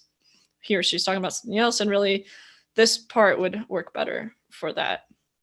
So it's kind of just trial and error, process of elimination. The hardest part is just getting it down to a manageable level. From 45 minutes down to like 10 minutes. That's, I think, the hardest part, like getting all those sections that you need and then cutting it away so that it flows smoothly between one another. And then you put in all the B-roll and do the sound and all that. But you made that sound so like nonchalant, and then you just do the B-roll and then you do the sound, which is it's just another yeah, it's its own beast in itself. Yes. But I think the hardest part is just getting down the story from something that doesn't have a story written for it yet. You have to write it as the editor. Well, I think that's what makes docu editing so fascinating, because you almost become the storyteller. Yeah. Like the director, I feel like for a docu-series, the editor is just as important.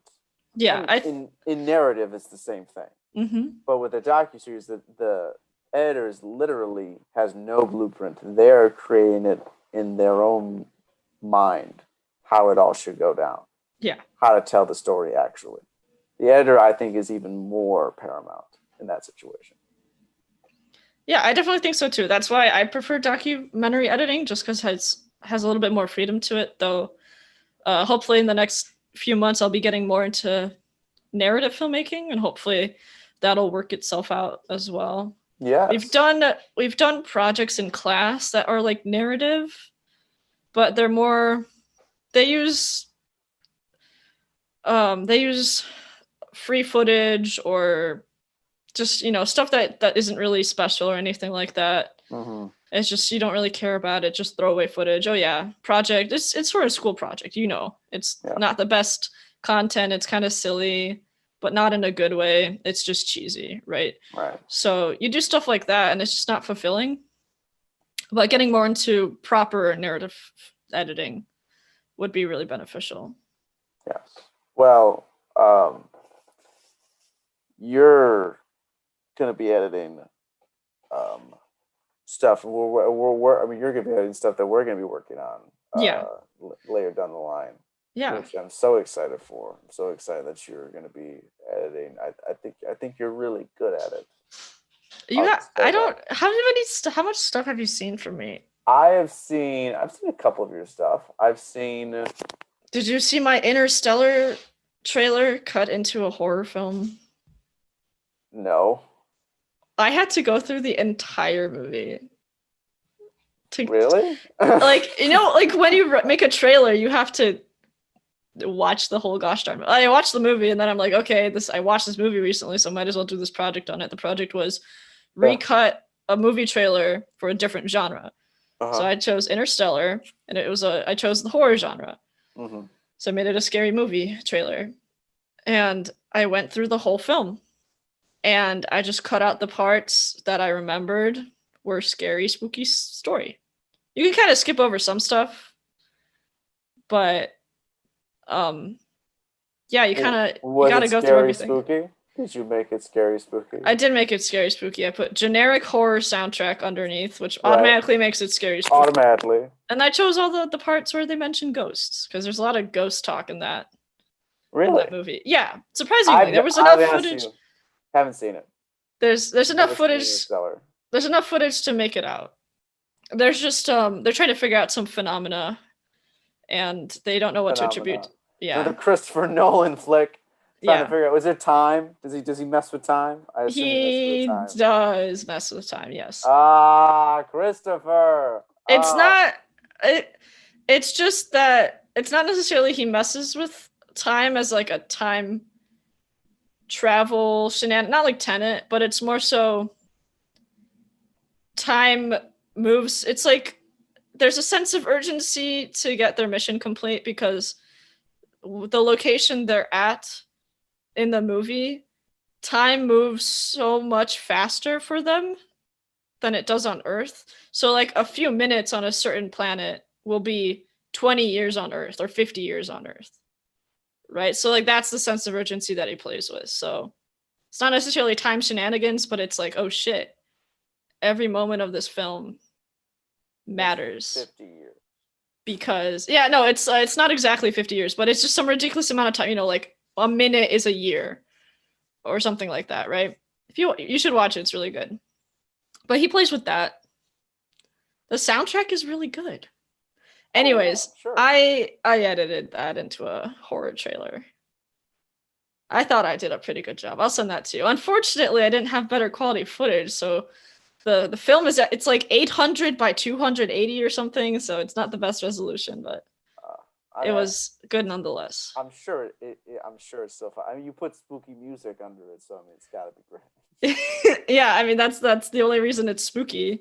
It's the only reason that it's Yeah, I mean music is like 90% of what you feel in a trailer, in my opinion. Yeah, or even in a horror movie. Like I watched Halloween, the original John Carpenter's Halloween, and there are so many shots where Michael Myers just like walks in a frame and just like pops in a frame, and like if you didn't have the music, it would be hilarious.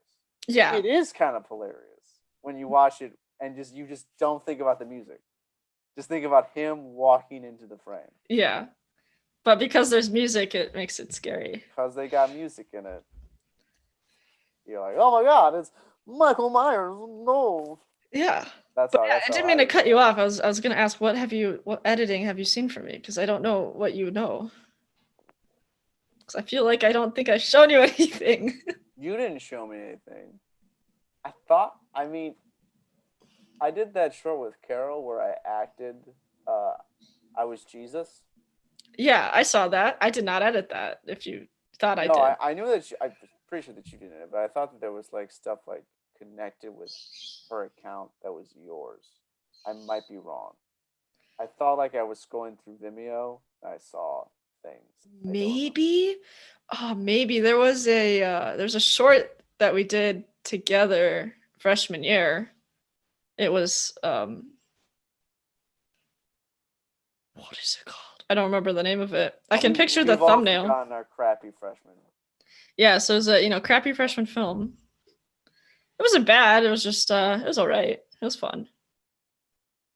But I don't know. Then I'll send you some stuff and you can see for sure if you want me as editor for one of your Niobe episodes. Yes, yes. Well, you already have the job. Yeah, I know. I You got already it. did it.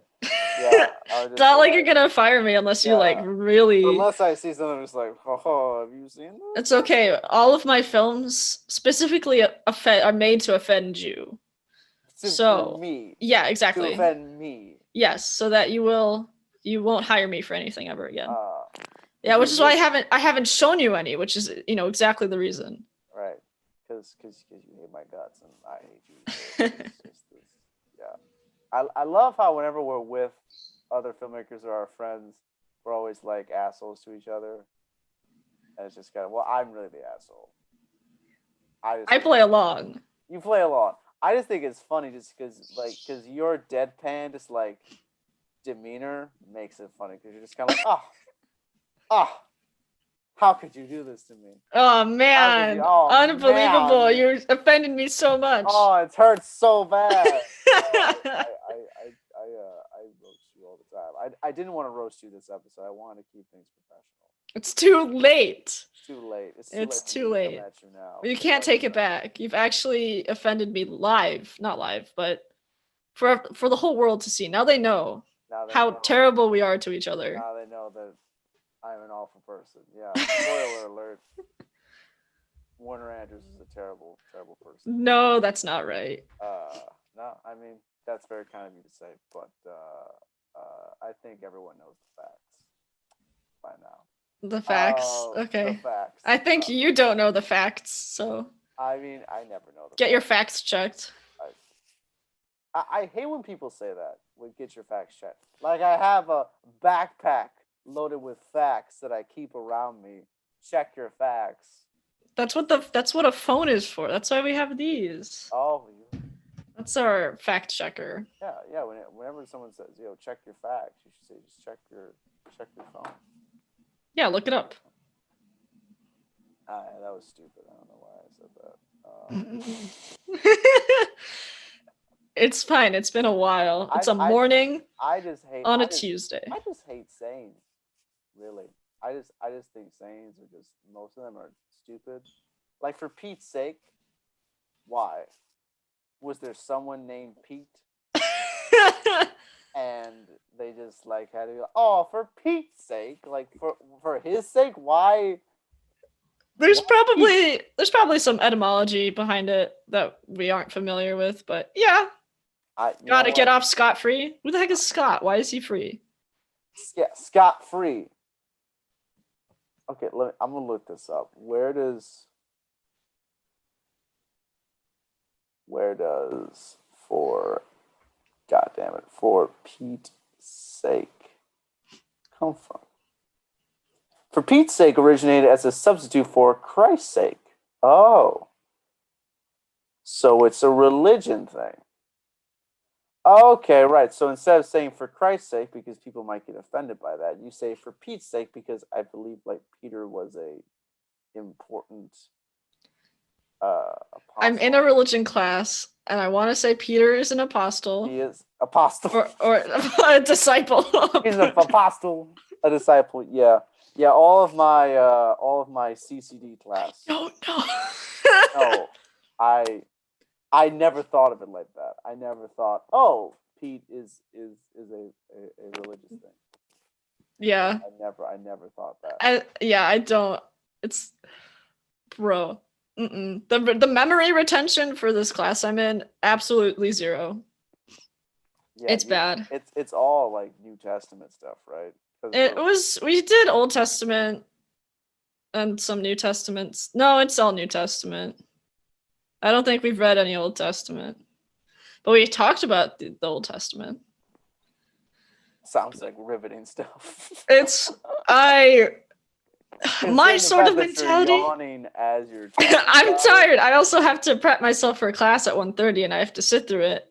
Oh man, no, I also got like 3 hours of sleep last night, so that doesn't help either. Oh my goodness. And that's my own personal fault. You know why? Because like I said, I stayed up late to finish a quiz. Then I played Among Us till 3 a.m. and then I'm like, you know what? I can stay up all night. You know, I'm gonna reset my sleep schedule. I'm invincible. I did not. So I guess 3 hours of sleep is better than no sleep. But I am running on very low sleep. Regardless, on that note, I do think of myself as someone who likes to learn. Right? I think learning is one of the biggest things that you can do because there's just so much information out there. Yeah. And every single bit of experience, every single thing that you learn makes you a better person or makes you more individual and you can figure yourself out better. Mm-hmm. That's why I like to do a lot of things in film. I don't like to just dedicate myself to editing, but I also want to know how it is during the pre-production process, the production process. What is it for sound? What is it like for sound on set? What is it like for the lighting people? You know, all these experiences add up together, so you get a better sense of everything around you. It's not just you in your own bubble figuring out your little task. Like you said, it's that sense of community that you feel like you're not working for yourself, you're working for everybody else because everyone else has put so much time and effort into this. And you've also experienced those times where you've put in that effort too. So you have all this pressure riding on you to get it done because it's not just your job, it's everybody else's job. Right? And so having that idea of what everyone else does, I feel informs you as a filmmaker and makes your stuff better because you realize what you can and can't do, how long something takes, how long something doesn't take. Mm-hmm. Right? You can really get a sense for it once you start doing multiple jobs on set, off set, before set, stuff like that. I think it really builds you as a maker. Yes.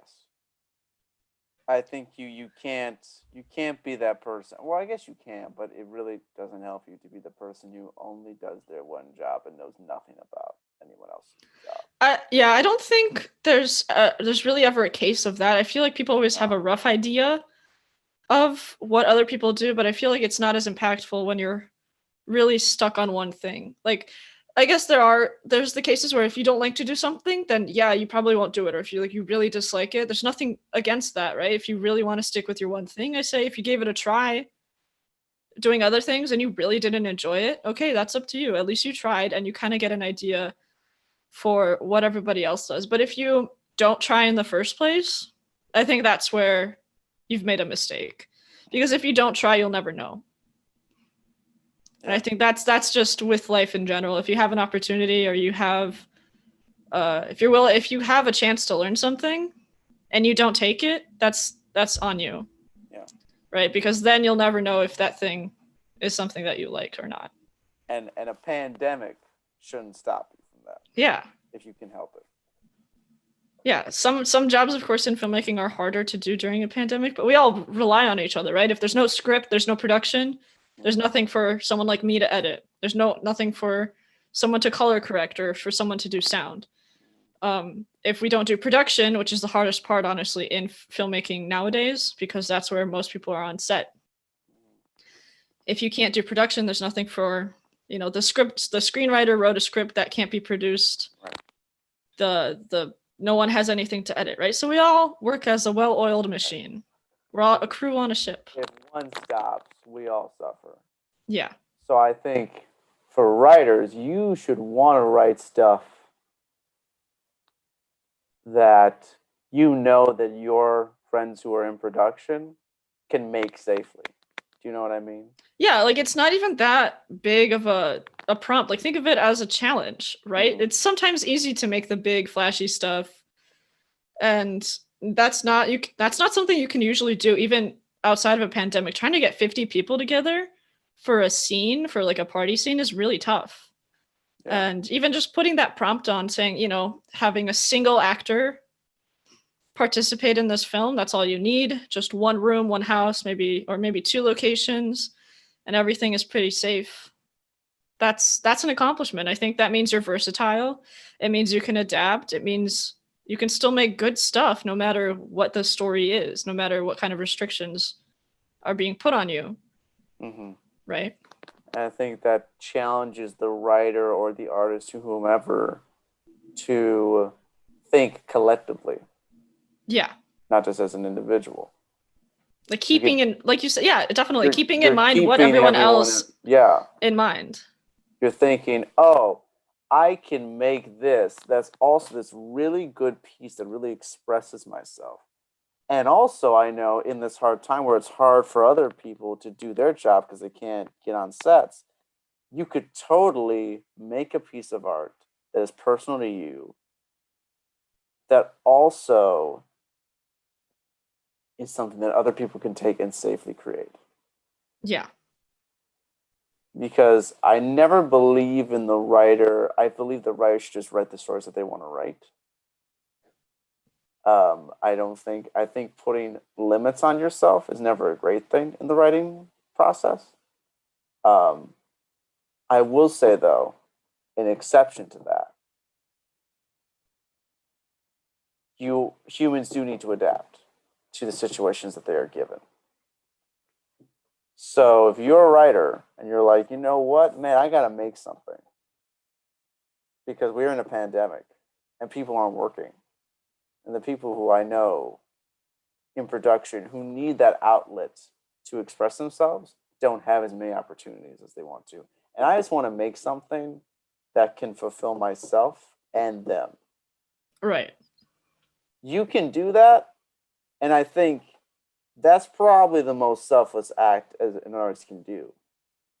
Like I'm making, and in a way, maybe that's where the paradigm shifts. At least in the realm of artistry. Because I feel like with film, because it's so collaborative and we rely on each other so much, there's more of a potential to be selfless, especially now. Because we're making art not only to help ourselves, but to empower our other filmmakers, which we've always done that. But now it's even more important than ever to do that. Yeah, that's a really powerful message, and I think that speaks to everybody. Because we all, like you said, we're all working together. We're all on the same team. And we all want to get this done. We're all connected to each other. We all want to tell these stories. Don't get that. Yeah, just be nice, be good. Take it easy. Don't hate on anybody. And it's a reciprocal thing. If you give of yourself to others, there's no way that will not come back to you. Yeah.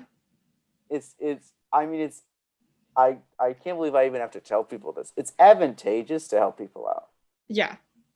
And you shouldn't think that way because that's kind of selfish. It ruins the point of being selfless. It ruins the selfless point of it, which is like just do it because it's good.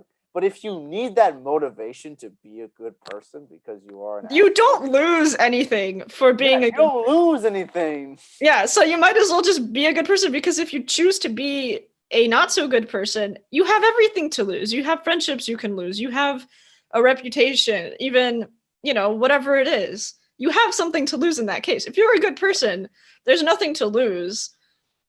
Maybe other than making yourself vulnerable, or yeah.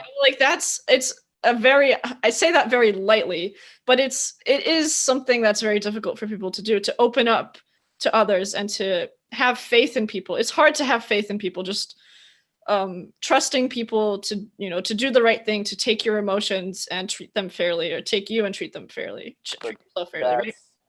It's hard, right. but that is what a filmmaker must do. There's nothing wrong with being a good person. You don't lose anything if you do. Sometimes it may hurt. You get betrayed. That is life. But in the end, maybe the thing that you did for somebody will help them change for the better. I agree, and I think It's kind of off topic, but you get it. no, it's but what I was saying was because I think what you're saying connects to what being a filmmaker is. Yeah. And we were talking about how it's a dual thing. It's a selfish and a selfless thing. But I think what you're saying, that's the selfless part. We have to be vulnerable and give our emotions away, because that's the whole point of it. What you put on screen is the physical manifestation of your vulnerability and your thoughts and emotions. Right. Coming out. So I think that a self-centered artist is kind of an oxymoron, because you can't be inward and fully invested in yourself. I'm trying to explain this. Yeah, if you are being vulnerable, if you write something on the page or you put something on the screen. That's the definition of not being inwardly selfish. Yeah. See, that's the answer to our question. We figured it out. We might have. Kind of. You're not convinced. I think that's part of it. We talked about heart. We talked about vulnerability. Yeah. You know, what makes something a selfless piece of art, right? I think that's a big part of it. Across. I just wish I could say it better. Do you know what I mean? Like, sometimes you think of an idea that's so profound, or that's so like, and just being able to articulate it is the difficult part. Because I'm kind of just figuring out right now a little bit, or like digesting it, I can't say it the way you want perfectly, to say it. Yeah. Right? Like, so like I imagine myself saying it perfectly, because I feel like that's just how you would want to say things. You would want to say them perfectly, but you can't always say them perfectly. But yeah, you think about that. What else you got? What other questions you got for me? Well, I mean, I don't want to. Well, we got some time. How long do you need before you gotta go to class? I can't believe 19 minutes. You got 19 minutes. I'm gonna ask you one more question. Sure. And it's a question I've been asking all of the guests before they leave, and that is, why do you do this? Because we all know that while film is it is a privilege and an honor to do it, it is not always glamorous. It's a lot of hard work, a lot of restless nights.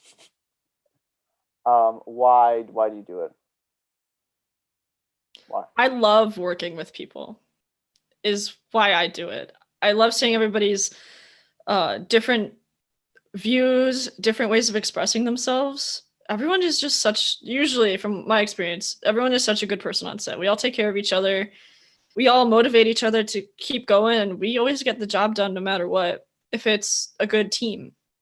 And I'm the type of person that loves collaborating with people and sharing those experiences with everybody, and having other people that rely on me, as well as people that I rely on, and being part of that group where it's a collective chain, a collective system that works together in order to create something really meaningful. That's beautiful. Thanks. It just got me thinking, maybe if everyone acted like they did on a film set, like on a really well done film set, as you described, where there's all this reliability and camaraderie amongst people, maybe the world would be a better place. I think it would too. I think yeah. It's not even just on set. It's also pre-production and involving other artists and getting, like, for set design, maybe featuring an artist's work. There was a film that I made with Carol for a final project. That's the one you probably saw, but I didn't edit that one. Oh, damn. Well, I guess I've never seen anything you've ever edited. Yeah. So that was really fun, because we reached out to a couple people to send us art for the set design. And I asked my friends and printed out stuff. And I really loved including them, because it made the world a little bit bigger. It made them a little bit more important. And they're immortalized in this scene and this set with their contributions. And I love doing that and having those little pieces of everybody and seeing all that work come together. I think that's the most satisfying part at the end, where you realize hundreds of people worked on this project and you're finally getting to it and you're done. And you get to see everyone's hard work put into it on screen at the movies or whatnot, right? Ideally for a bigger set, but 10 people crew is fine as well. 5 people crew, fine as well. Yeah. Same thing. You see everyone's hard work coalesce into something that you're hopefully really proud of. Yeah, that's why I do it. Justyna, thank you so much for doing this. I felt like I got a lot out talking to you. Yeah. I feel like we explored some things that I've been thinking about on this snowy day. I just love talking to you. You're amazing. As much as I crap on you and no, I have a really good time talking to you as well. I'm glad you brought me on the show. Oh I have one question for you though before we sign off. Yeah, what's the question? How hardcore of a radio host are you? Because I turned off the heat in my house so that the fan wouldn't be on in my room blowing. Are you that kind of person? Am I? Well, all of the fans are turned off. There's really nothing. I mean, the heater I think is on, but it's really quiet. Okay. Because I got my heater like right next to my computer, so that's on me. Oh, but is it making noise? I know because I turned it off. Oh. I turned off the heat in my house for this. This is my sacrifice to you. That's selflessness. Suffering for the greater cause of having good audio. For the greater cause of this show we're doing right now. But yeah, once again, thank you for having me. I really had a good time. I had a great time. This is definitely our longest episode. Yeah, I mean, you could cut it down if you wanted to. Of the fourth week, and I don't think I will. But thank you for this suggestion. I'm gonna pull a Nolan. I think I'm gonna keep it as long as possible. Yeah. Okay. As long as possible. You could cut it down half an hour, but you won't because you need that half hour. No, we need that. whatever that half hour is, we need it. Whatever it is, yeah. Well, I mean, was there any? I don't think there was any part of this that I would cut. Maybe me walking away from my computer, and charging it. I might cut that out. Probably not. I'll probably keep that in too. It was funny. All right. Well, yeah. This was. I'd be happy to come on again if you ever want me to come on again. I would love talk about something else. Yeah. Once we're developing Niobe some more, we can chat about it. Yes. Or also other things too. Doesn't have to be Niobe. But that's going to be the big thing coming up. Where can people reach you? Like, I know you have an Instagram. I do have an Instagram. I don't use it that much. I should use it. Mm-hmm.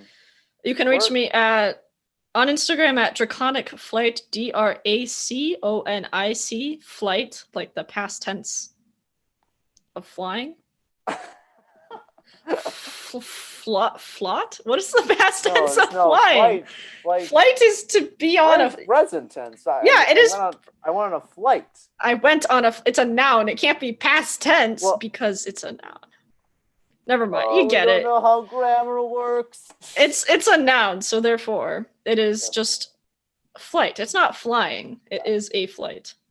Anyways, that's I don't even know my own Instagram name. It's fine. At Draconic Flight, you can reach me on Instagram there. I also have a radio show that you can check out at radiodepaul.com. It's called Butterfly Effect. It airs this quarter every Tuesdays. That probably will change. We'll see.